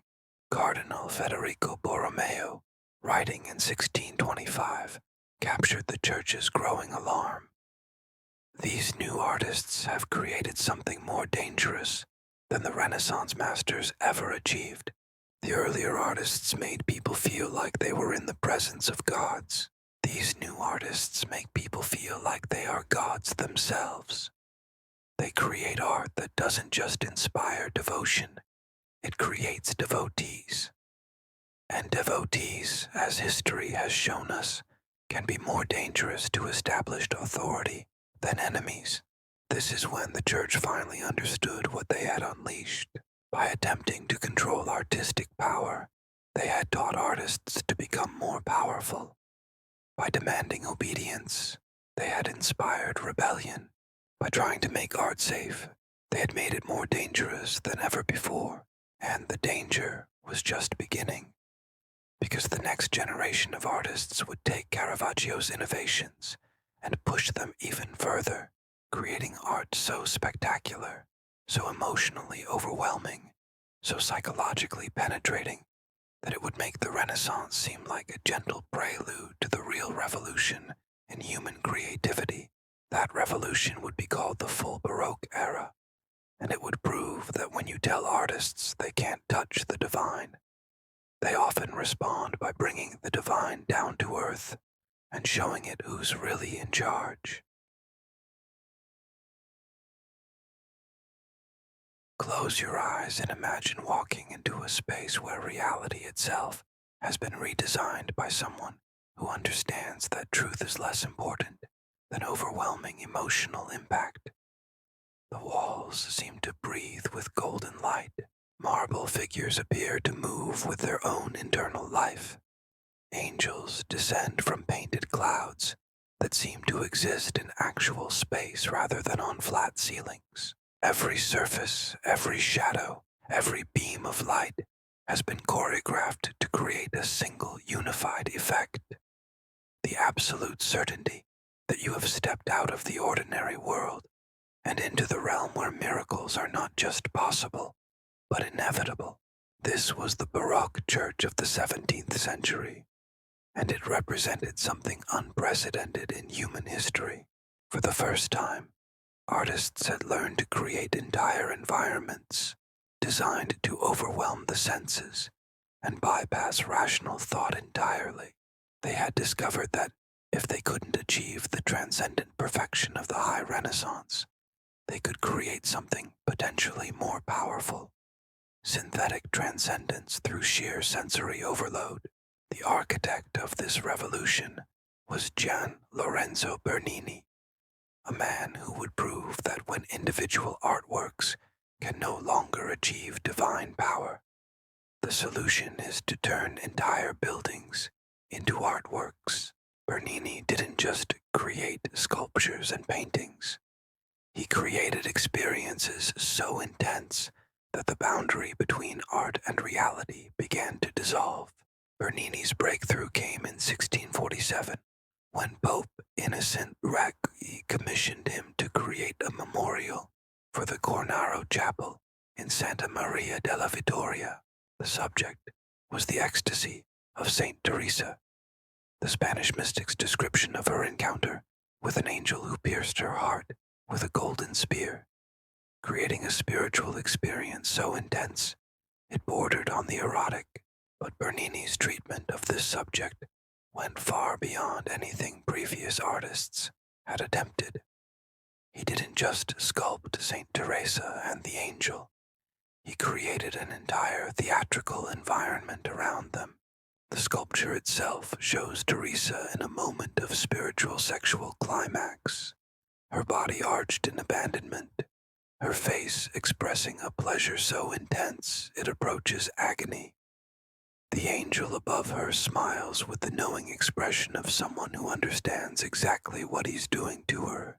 But the true genius of Bernini's creation lies in how he integrated the sculpture with its architectural setting. The figures appear to float on a cloud of marble that seems to defy gravity. Above them, golden rays descend from a hidden window, creating the illusion that divine light is actually entering the chapel. And, most extraordinary of all, Bernini carved marble portraits of the Cornaro family in theater boxes along the sides of the chapel, as if they were attending a performance of Saint Teresa's ecstasy. The message was clear and revolutionary. Spiritual experience had become a form of entertainment, and divine encounter was now a spectacle to be watched rather than a mystery to be contemplated. Bernini had transformed religious art from something that inspired individual devotion into something that created communal experience through shared sensory overwhelming. The reaction to the ecstasy of Saint Teresa was immediate and intense. Church officials were simultaneously thrilled and horrified by its power. Viewers reported physical reactions, increased heart rate, shortness of breath, feelings of sexual arousal mixed with religious awe. Some people claimed to have mystical experiences while viewing the sculpture. Others admitted to fantasies they felt too guilty to discuss with their confessors. But the most significant reaction came from other artists who realized that Bernini had solved the problem that had haunted them since the end of the High Renaissance: how to create spiritual power when perfect beauty was no longer achievable. The answer wasn't to compete with Renaissance transcendence. It was to create a completely different kind of transcendence, based on sensory overwhelming rather than aesthetic perfection. This realization launched what art historians now call the High Baroque period, an era when artists across Europe began creating works designed not to be contemplated, but to be experienced, not to inspire quiet devotion, but to provoke overwhelming emotional response. They learned to use every trick of theater, every technique of seduction, every method of psychological manipulation to create art that would grab viewers by the throat and refuse to let go. In Rome, Pietro da Cortona painted ceiling frescoes that seemed to tear open the architecture itself, creating the illusion that viewers were looking directly into heaven through holes in the church roof. His masterpiece, the ceiling of the Church of Sant'Ignazio, uses such sophisticated perspective tricks that the flat surface appears to extend infinitely upward, with angels and saints moving through three-dimensional space that exists only in the viewer's mind. In Spain, Diego Velázquez pushed the boundaries of realistic representation to their absolute limits, creating paintings like Las Meninas that seemed to capture not just how people looked but how they thought. His royal portraits were so psychologically penetrating that they made their subjects seem more real than reality itself. But perhaps the most successful practitioner of Baroque sensory overwhelming was Peter Paul Rubens, whose paintings created experiences so physically intense that viewing them became a form of exercise. Rubens painted flesh that seemed warm to the touch, fabrics that appeared to move with their own weight, eyes that seemed to track the viewer's movement through space. His religious paintings were so erotically charged that they had to be covered during certain holy seasons to prevent them from distracting worshippers from their prayers. Rubens' masterpiece, The Elevation of the Cross, demonstrates the full power of Baroque emotional manipulation. The painting shows Christ being raised on the cross, but Rubens treats the scene like an athletic competition rather than a religious sacrifice. Christ's body is powerfully muscled. His face shows determination rather than suffering, and the men raising the cross appear to be struggling against his physical strength, rather than simply executing a condemned criminal. But the most extraordinary aspect of the painting is its kinetic energy.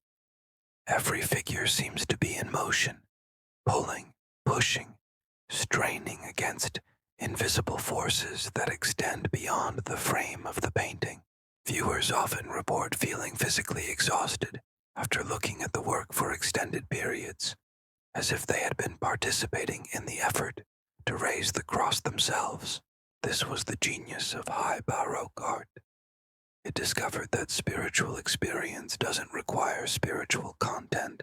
By creating art that engaged the entire body rather than just the mind, Baroque artists could produce religious feelings in viewers, regardless of their actual religious beliefs. They had learned to manufacture transcendence through purely physical means. But this success came with a price that wouldn't become apparent until later. By making spiritual experience so easily accessible, so dependent on external stimulation rather than internal contemplation, Baroque art inadvertently began the process of making authentic spiritual experience more difficult to achieve. When you become accustomed to having your emotions manipulated by external spectacle, the quiet voice of genuine spiritual insight becomes harder to hear. The Church, initially delighted with Baroque art's ability to inspire devotion and attract crowds, gradually began to realize they had created a monster they couldn't control. By the 1680s, reports were coming in from across Catholic Europe about the strange effects of prolonged exposure to Baroque spectacle. People were developing what physicians of the time called aesthetic fever, a condition characterized by an inability to experience satisfaction with normal, everyday beauty. They required increasingly intense artistic stimulation to feel anything at all. More troubling were reports about the artists themselves. The pressure to create increasingly overwhelming sensory experiences was driving many to physical and emotional collapse. Baroque artists worked with an intensity that made their Renaissance predecessors seem almost leisurely by comparison. They painted on enormous scales, incorporated dozens of figures into single compositions, and used techniques that required years of preparation for effects that lasted only moments. Caravaggio himself, the father of Baroque realism, had died in 1610 at the age of 38, killed not by disease, but by the violent lifestyle that his art both reflected and encouraged. His followers reported that he had become unable to distinguish between the dramatic violence of his paintings and the actual violence of his daily life. He had lived and died like one of his own characters, intensely, violently, and far too young. This pattern would repeat itself throughout the Baroque period. Artists who learned to create overwhelming emotional experiences often found themselves overwhelmed by the emotions they were creating. They became addicted to intensity in all its forms: artistic, sexual, violent, spiritual, until they burned out like stars, collapsing under their own gravitational force. By 1700, the art world was beginning to realize that the Baroque solution to the post-Renaissance crisis had created problems of its own. When art becomes theater, it loses something essential about what makes art spiritually nourishing, rather than just emotionally stimulating.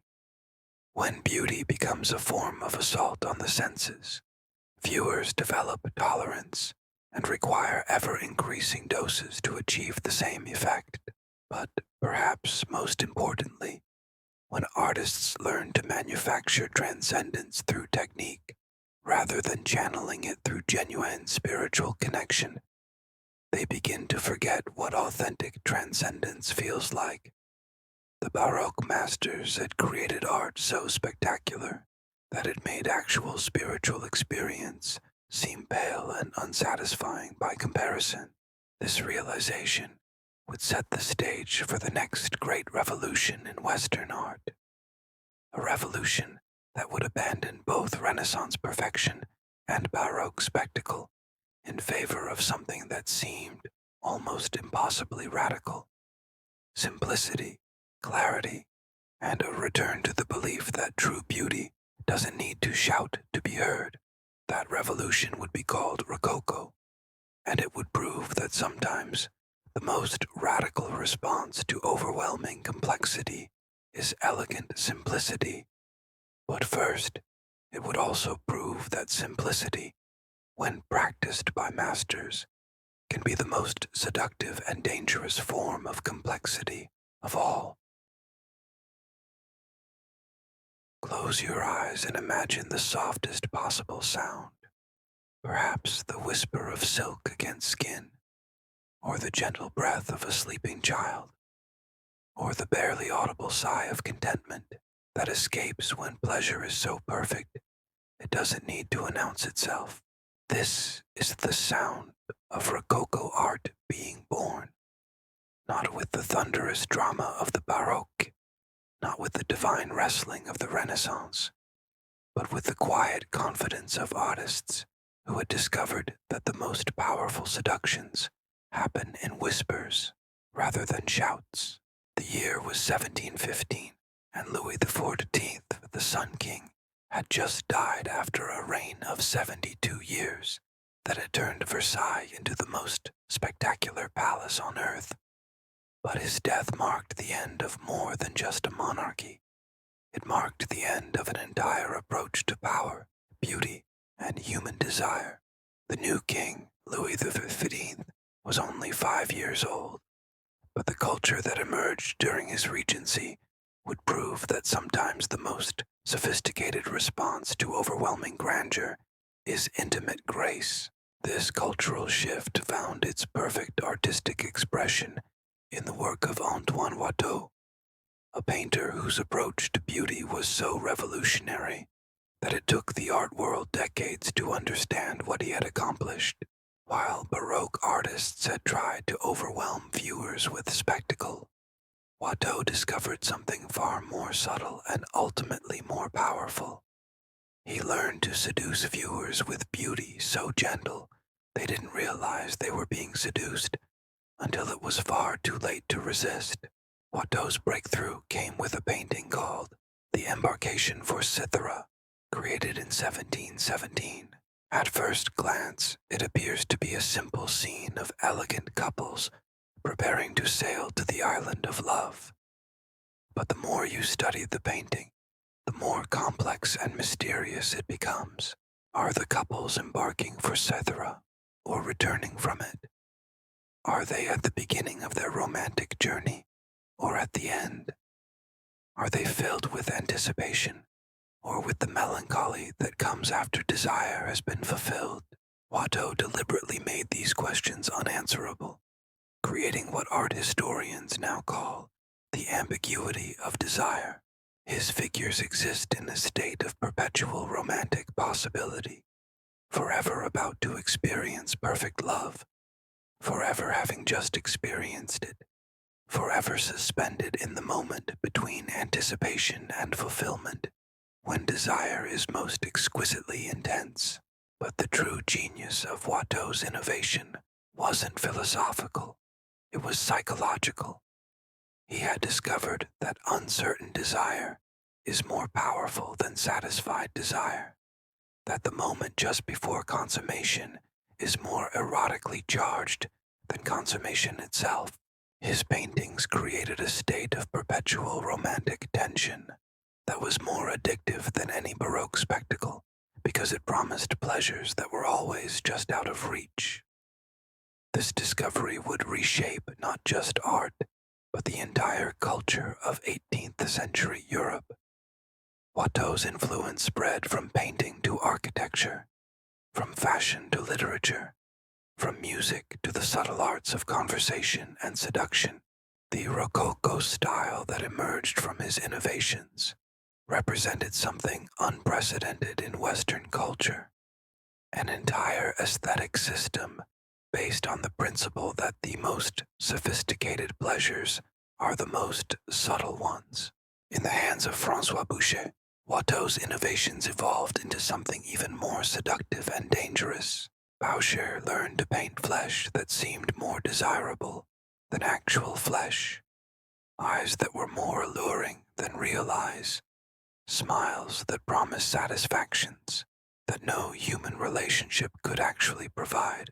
His paintings of goddesses and shepherdesses created impossible standards of beauty and pleasure that made actual women seem inadequate by comparison. Boucher's masterpiece, The Birth of Venus, demonstrates the full power of Rococo seduction. Venus emerges from the sea not as a symbol of divine love, as Renaissance artists had portrayed her, but as the perfect embodiment of physical desire, refined to its most elegant expression.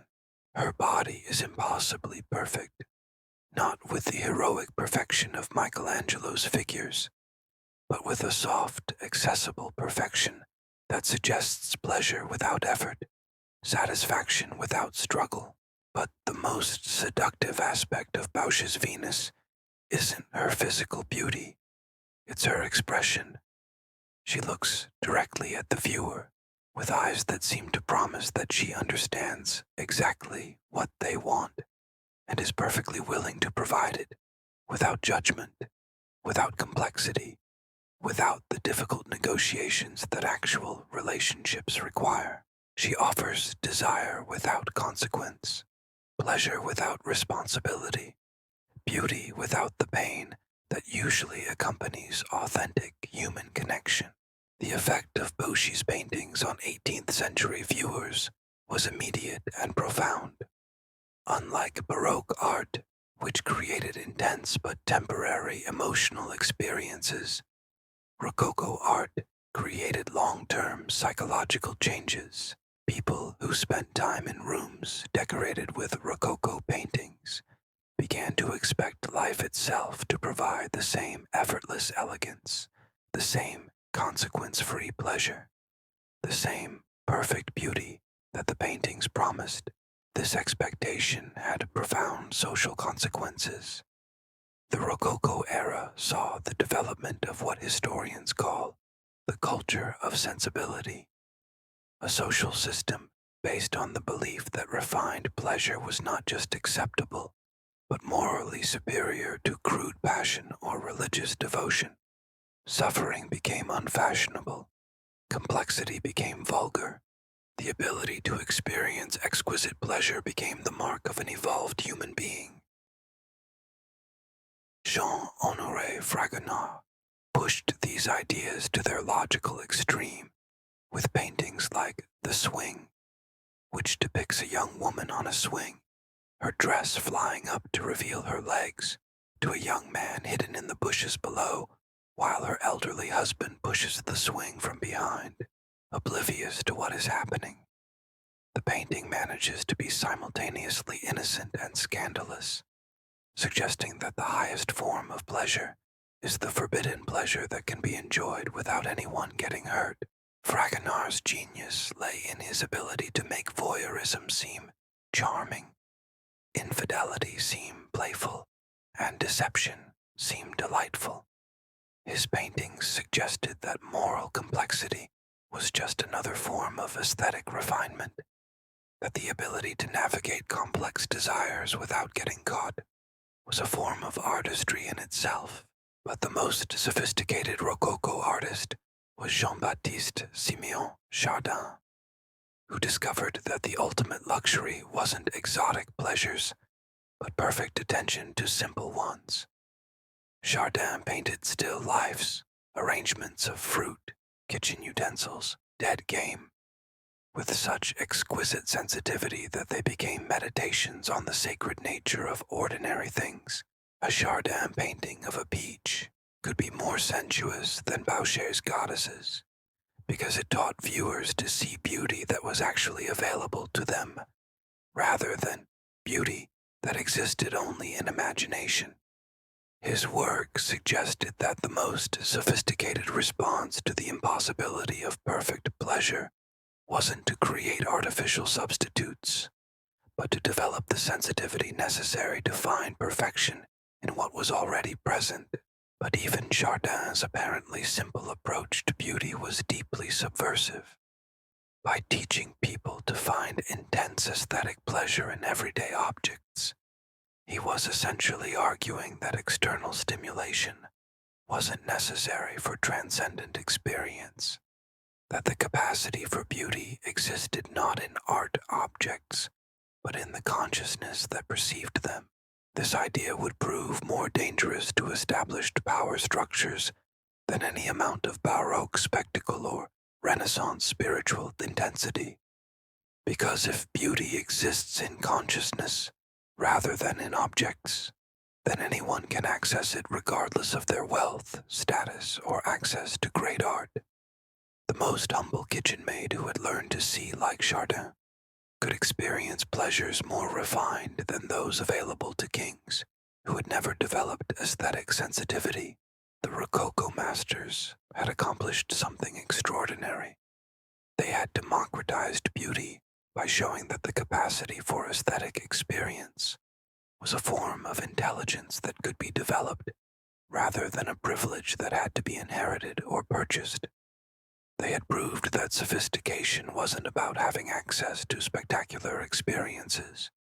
It was about having the sensitivity to recognize spectacle in simple ones. But this very success contained the seeds of its own destruction. By the 1760s, critics were beginning to argue that Rococo art had made pleasure too easy, beauty too accessible, desire too consequence-free. They claimed that a culture based entirely on refined pleasure inevitably became decadent, that art that promised satisfaction without struggle ultimately made people incapable of appreciating anything that required effort to understand. The reaction against Rococo would be swift and brutal. But before we explore that reaction, it's important to understand what the Rococo masters had actually accomplished. They had proved that the post-Renaissance crisis in art didn't require spectacular solutions.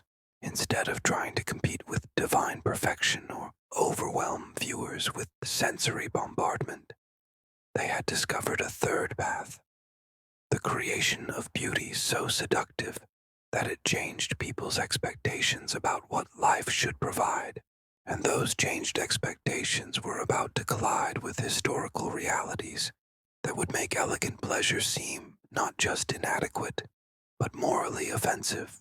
The world was about to discover what happens when an aesthetic system based on consequence-free pleasure encounters consequences that refuse to be ignored.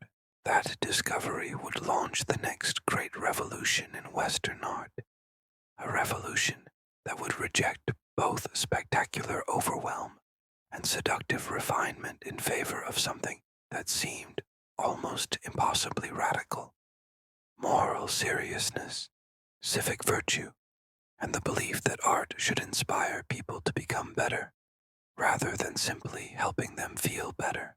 That revolution would be called neoclassicism, and it would prove that sometimes the most revolutionary act is to remember what people had forgotten about the relationship between beauty and responsibility.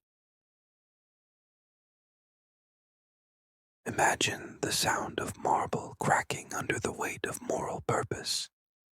That's the sound that echoed through European art academies in the 1770s, when a new generation of artists decided that 2 centuries of aesthetic pleasure had made people weak, selfish, and unworthy of the great civilizations that had produced them. These artists looked at the Rococo world of elegant seduction and whispered sophistication, and decided that what humanity really needed was not more refined pleasure, but a reminder of what it meant to be heroic. The prophet of this artistic revolution was Jacques-Louis David, a French painter whose childhood had been shaped by tragedy and whose artistic vision would be forged in the crucible of political upheaval. David's father had been killed in a duel when Jacques-Louis was 9 years old, leaving him with a profound understanding that real life contains consequences that no amount of aesthetic refinement can soften. This knowledge would make him the perfect artist to destroy the Rococo dream of consequence-free pleasure. David's revolution began with a single painting that would prove more politically powerful than most armies. The Oath of the Horatii, completed in 1784, the subject came from Roman history. 3 brothers swearing to defend their city, even if it meant dying in the attempt, even if it meant killing their own relatives who fought for the enemy. But David's treatment of this ancient story was designed to speak directly to the moral crisis of 18th century France. The The composition is brutal in its clarity. Three muscular brothers stretch their arms toward their father, who holds their swords, while women and children huddle in grief to the right, already mourning the deaths they know must come. There is no ambiguity here, no subtle psychology, no gentle seduction. There is only the terrible simplicity of people choosing duty over comfort, honor over safety, civic virtue over personal happiness. But the most revolutionary aspect of the Oath of the Urashi wasn't its subject matter. It was its complete rejection of everything that Rococo art had taught people to expect from visual pleasure. David's figures are hard-edged rather than soft. His colors are stark rather than subtle. His emotions are public rather than private, moral rather than sensual, demanding rather than seductive. The painting's effect on viewers was immediate and explosive. People who had spent decades training their sensitivity to appreciate Rococo refinement suddenly found themselves weeping at the sight of David's harsh moral drama. Critics who had championed the sophisticated pleasures of Fragonard and Boucher declared that the Oath of the Hirashi had reminded them what art was actually supposed to accomplish, not the refinement of pleasure, but the inspiration of virtue. But David's true genius lay in his understanding that aesthetic revolution requires more than just new subject matter. It requires the complete destruction of the psychological expectations that previous art had created.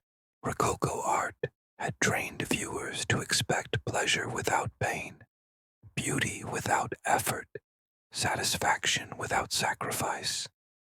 David would teach them to find these expectations not just inadequate, but morally repugnant. His next masterpiece, The Death of Socrates, demonstrated the full scope of his artistic and moral ambitions. The painting shows the great philosopher drinking hemlock after being condemned to death by the Athenian democracy he had spent his life serving. But David's Socrates doesn't die sadly or reluctantly. He dies triumphantly, still teaching his disciples even as the poison enters his system, proving that some truths are worth dying for. The contrast with Rococo sensibilities couldn't have been more complete. Where Rococo art had suggested that the highest form of sophistication was the ability to avoid unpleasant consequences, David's neoclassical art argued that the highest form of human achievement was the willingness to accept terrible consequences in service of higher principles. Where Rococo had made suffering seem vulgar, neoclassicism made the avoidance of suffering seem cowardly. But David wasn't working in isolation. Across Europe, other artists were reaching similar conclusions about the moral bankruptcy of aesthetic pleasure divorced from ethical purpose. In England, Joshua Reynolds was arguing that art should inspire viewers to emulate the great deeds of history, rather than simply enjoying beautiful sensations.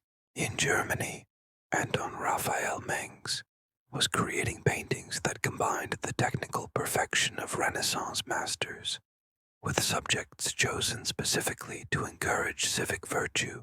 The theoretical foundation for this artistic revolution was provided by Johann Joachim Winckelmann, whose writings on ancient Greek art argued that true beauty wasn't about pleasure at all. It was about the visible expression of moral perfection. Winckelmann claimed that Greek sculpture was beautiful, not because it pleased the senses, but because it showed viewers what human beings looked like when they had achieved perfect harmony between physical excellence and ethical virtue. This idea that beauty should be moral instruction made visible provided neoclassical artists with a mission that felt as urgent as any religious calling. They weren't just making pretty pictures. They were creating visual arguments for the transformation of society itself. They were showing people what they could become if they chose virtue over pleasure, duty over comfort, public service over private satisfaction. The full political power of this artistic vision became clear during the French Revolution, when David's paintings were literally carried through the streets of Paris as revolutionary banners. His Brutus, receiving the bodies of his sons, showing the Roman consul who had ordered his own sons executed for treason against the Republic, became a visual manifesto for the idea that personal feelings must be sacrificed to political principle. But David's most ambitious work came during the height of revolutionary fervor. The Tennis Court Oath, a massive painting designed to commemorate the moment when the Third Estate swore to create a new constitution for France. The painting was never completed. The political situation changed too rapidly for any single image to capture its complexity. But the studies that survive show David attempting something unprecedented in Western art: the creation of a contemporary history painting in which ordinary people become heroes through collective action rather than individual achievement. This idea that heroism could be democratic rather than aristocratic represented a complete break with both Renaissance idealization and Rococo intimacy. David was arguing that art's highest purpose wasn't to show viewers perfected individuals they could never become, or refined pleasures they might enjoy, but to inspire them to participate in the collective creation of a better society. The success of David's artistic revolution was measured not just in critical acclaim, but in its practical effects on viewers' behavior. Young men who spent time studying neoclassical paintings reported feeling inspired to pursue careers in public service rather than private commerce. Women began rejecting the elaborate fashion and decorative arts that had characterized Rococo culture, choosing instead the severe simplicity that suggested moral seriousness. But perhaps the most significant effect of neoclassical art was its impact on how people understood the relationship between individual desire and social responsibility. Rococo art had suggested that the two were in conflict, that pursuing personal pleasure required ignoring social obligations. David's neoclassicism argued the opposite, that individual fulfillment could only be achieved through the voluntary acceptance of social responsibility. This wasn't just an aesthetic theory. It was a complete reimagining of what it meant to be human. David was arguing that people who pursued only personal pleasure were living below their potential, that true satisfaction could only come from contributing to something larger than themselves. But even as neoclassical art achieved unprecedented political influence, critics were beginning to identify problems with its moral certainties. By the 1800s, some observers were noting that David's heroic idealism, while inspiring, didn't leave much room for the psychological complexity that makes people actually human. His figures were magnificent, but they were also somewhat inhuman in their perfect dedication to abstract principles. More troubling was the observation that neoclassical art, for all its emphasis on virtue, was beginning to be used to justify political systems that were anything but virtuous. Napoleon's empire had adopted David's visual language to promote a dictatorship that had little in common with the republican ideals that had originally inspired it. Beautiful images of civic virtue, it seemed, could be used to disguise civic corruption just as effectively as they could inspire genuine moral improvement. This realization would set the stage for the next great artistic revolution, a movement that would reject both Rococo pleasure and neoclassical virtue in favor of something that seemed almost impossibly radical: the exploration of individual emotional truth, regardless of its social consequences. That movement would be called Romanticism, and it would prove that sometimes the most moral act is to insist on the importance of personal feelings that society is deemed inappropriate or dangerous. But before we explore that revolution, we must understand what David's neoclassicism had accomplished. For the first time since the Renaissance, artists had created work that changed not just how people thought about art, but how they thought about their obligations to each other and to history itself. They had proved that beauty could be a form of moral instruction, that aesthetic experience could inspire political action, that the way people chose to represent human excellence inevitably influenced how they chose to live, and that influence was about to encounter forces, emotional, political, social, that would test whether artistic moral instruction could survive contact with the messy realities of individual human psychology. Close your eyes and imagine the sound of chains breaking, not the physical chains that bind the body, but the invisible chains that bind the soul to other people's expectations of what it should feel, how it should behave, what it should want. This is the sound of Romanticism being born, not as an artistic movement, but as a declaration of war against every force that tried to tell individual human arts that their deepest truths were inappropriate for public expression.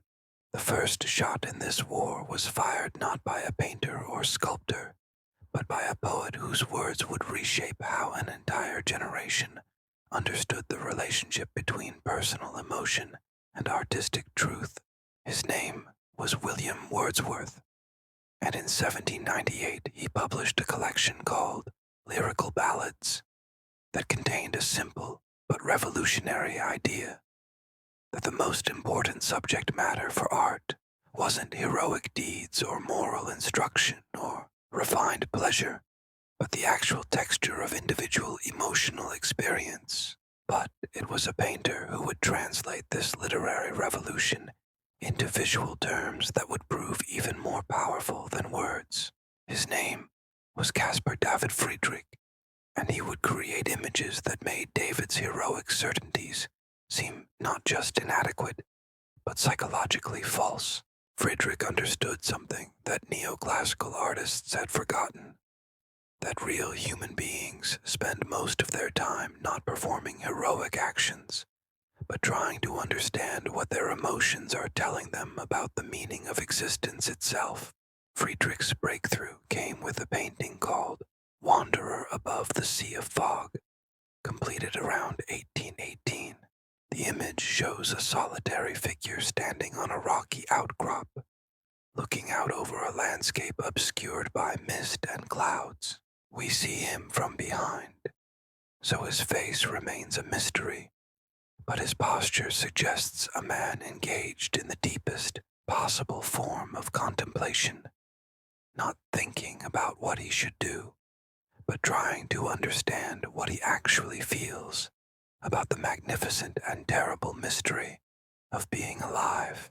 This painting would become the visual manifesto of romantic individualism, but its true revolutionary power lay in what it suggested about the relationship between human consciousness and the natural world.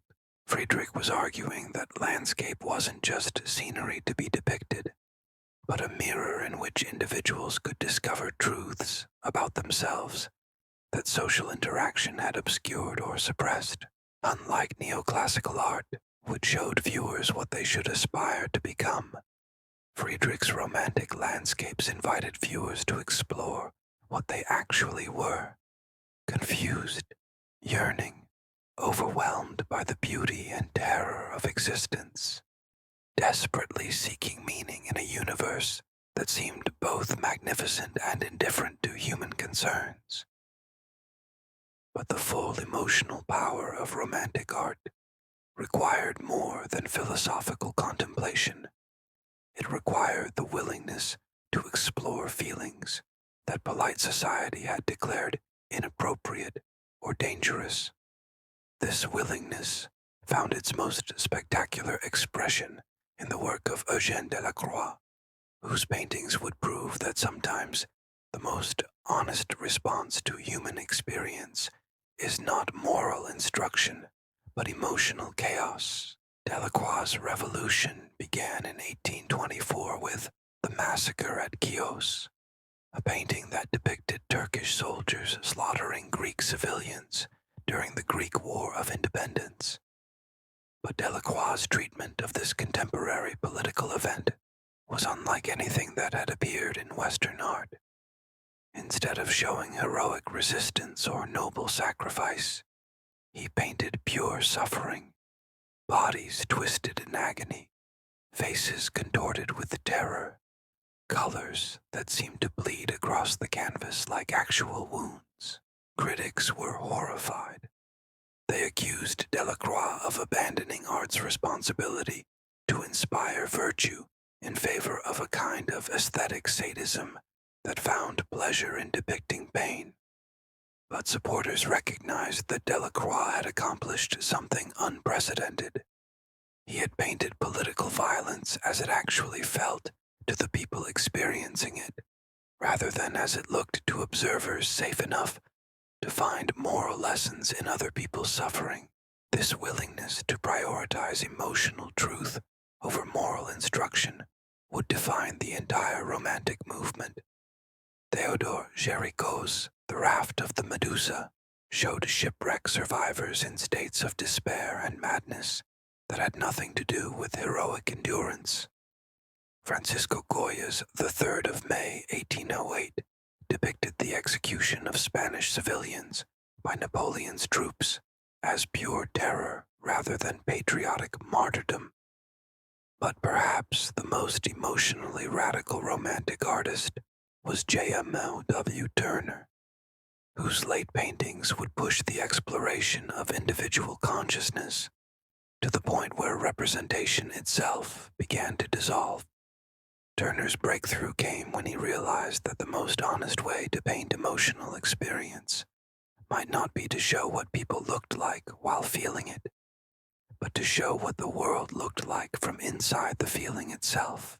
His painting, Snowstorm, Steamboat Off a Harbor's Mouth, supposedly depicts a ship caught in a winter storm, but what Turner actually painted was the visual equivalent of panic, confusion, and awe mixed together into a single overwhelming experience.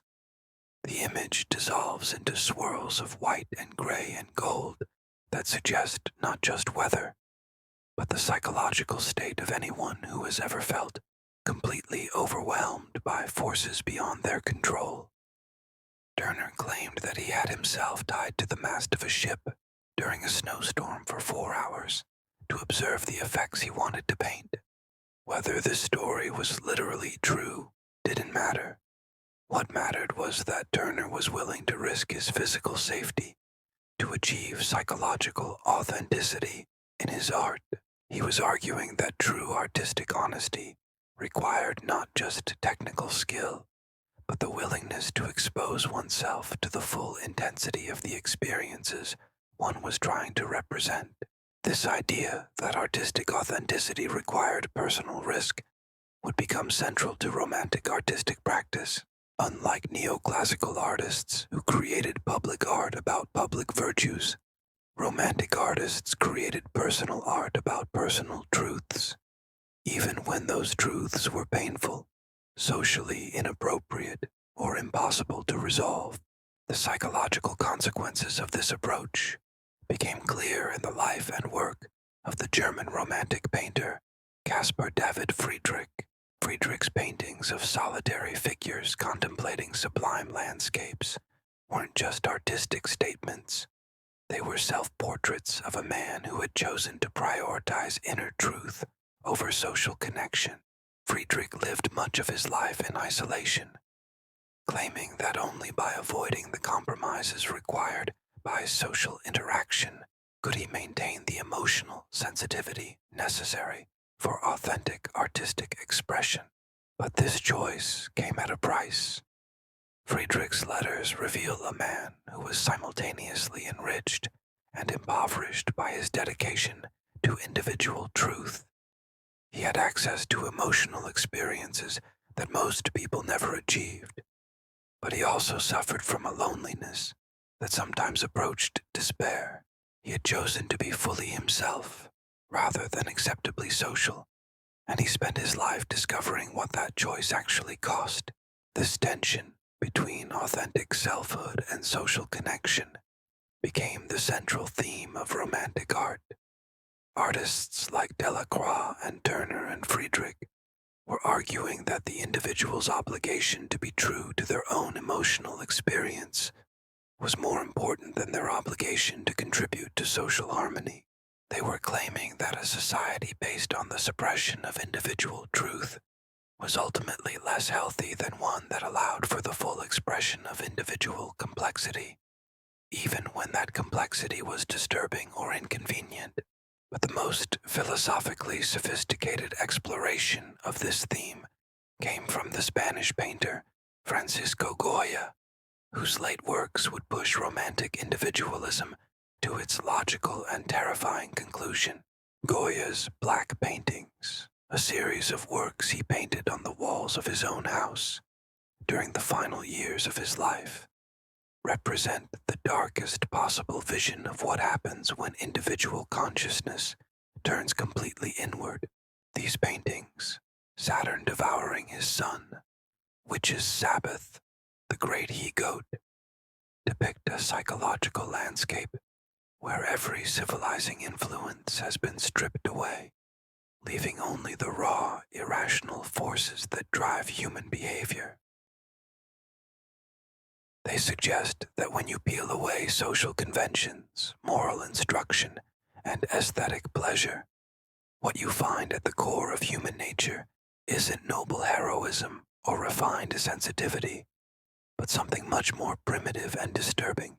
Goya was arguing that complete honesty about human nature required the acknowledgement that civilization itself was a thin veneer over psychological forces that remained fundamentally wild, irrational, and potentially destructive.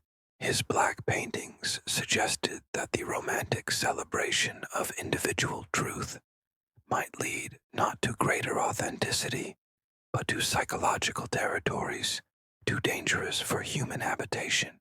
This realization would mark the beginning of the end of pure romanticism as an artistic movement. By the 1840s, artists and critics were beginning to recognize that the exclusive focus on individual emotional truth, while psychologically liberating, created its own form of imprisonment. When artists became obsessed with the authenticity of their own feelings, they sometimes lost the ability to communicate with anyone else. When emotional honesty became the highest artistic value, art sometimes became so personal that it ceased to be comprehensible to anyone but its creator. The reaction against romantic individualism would take a form that nobody anticipated: a return to the external world, but not as a source of moral instruction or aesthetic pleasure. Instead, the next generation of artists would approach external reality as if it were a scientific problem to be solved, rather than a mirror for individual consciousness. They would argue that the most radical artistic act wasn't the exploration of personal feeling, but the accurate representation of social conditions that most people preferred to ignore. That movement would be called realism, and it would prove that sometimes the most revolutionary form of individual expression is the decision to pay attention to other people's lives rather than your own emotional responses to them. But before we explore that development, we must acknowledge what the Romantic movement had accomplished. For the first time in Western art, individual emotional authenticity had been established as a legitimate basis for artistic creation. Artists had proven that their personal psychological experiences were important enough to serve as subject matter for major works of art. They had demonstrated that the individual's relationship with existence itself was complex and profound enough to deserve serious artistic exploration. And perhaps most importantly, they had shown that the human heart's rebellion against social expectations could produce beauty as powerful as any achieved through moral instruction, aesthetic pleasure, or technical mastery. They had proved that sometimes the most socially valuable art is the art that refuses to serve social purposes, that insists on the importance of truths that society would prefer to ignore.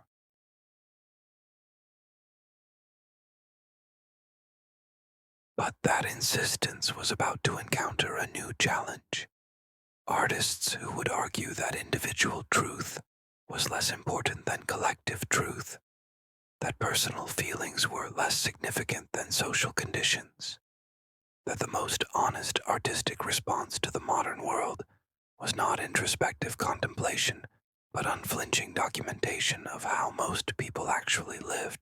This encounter would produce the next great revolution in Western art, a revolution that would reject both romantic subjectivity and neoclassical idealism in favor of something that seemed almost impossibly radical: the idea that ordinary reality, depicted with absolute honesty, could be more transformative than any amount of individual expression or moral instruction. And so we reached the end of our journey through one of the most dangerous periods in all of art history, the era when humans discovered they could touch the face of God, and then spent centuries learning to live with the consequences of that discovery. We've seen how three men, Leonardo, Michelangelo, and Raphael, achieved something so perfect it changed the fundamental nature of what art could accomplish. We've witnessed how that achievement created a crisis that forced every subsequent generation to choose between copying perfection, breaking it, or finding entirely new ways to create meaning through visual beauty. We've watched the Mannerists learn that distortion could be a form of honesty. The Baroque masters discover that overwhelming spectacle could manufacture transcendence. The Rococo artists prove that seduction could be more powerful than assault. We've seen the neoclassicists attempt to transform art into moral instruction, and the Romantics rebel by insisting that individual truth was more important than social virtue.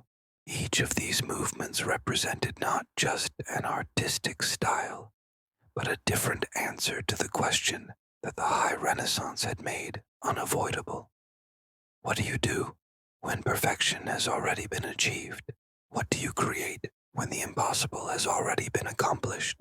How do you justify your existence as an artist when the greatest masters in history have already solved every fundamental problem of representation, composition, and spiritual expression? The story we've told tonight is ultimately about the price of touching the divine, not just for the individuals who achieve such transcendence, but for everyone who comes after them. It's about the beautiful burden that genius creates for future generations, and the magnificent ways that artists have learned to transform that burden into new forms of beauty, meaning, and truth. But our story is far from over, because the Romantic movement's emphasis on individual emotional authenticity was about to collide with forces, industrial, social, political, that would make individual concerns seem insignificant compared to the massive changes reshaping human society itself.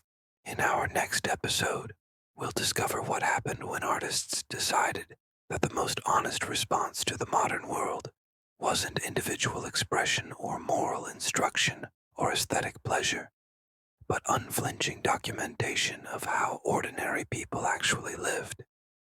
We'll explore how realism and impressionism would prove that sometimes the most radical artistic act is simply paying attention to what's actually in front of you.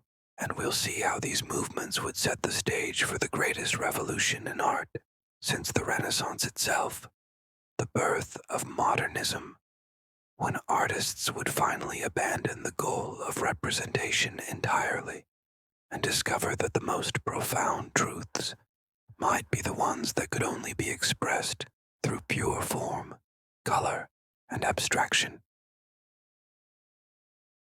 Until then, let this story settle into your dreams, like paint soaking into canvas. Let these images of divine achievement and beautiful failure remind you that every act of creation is both a victory over impossibility and an acceptance of the limitations that make us human. Let the whispered prayers of Renaissance masters and the desperate innovations of their successors remind you that art isn't just about making beautiful things.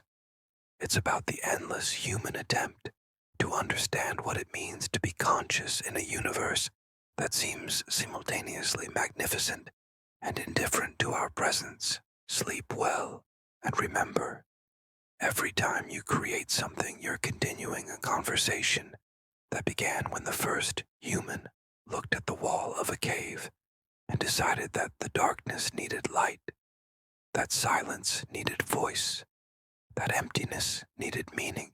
You're part of a story that stretches from ancient handprints to future possibilities we can't yet imagine. And that story, like all the greatest stories, is far from finished. Sweet dreams, creators. And don't forget to like, comment, and subscribe for more journeys through the beautiful, dangerous, endlessly surprising history of human creativity. Your engagement helps keep these stories alive, and there are so many more mysteries waiting to be explored together.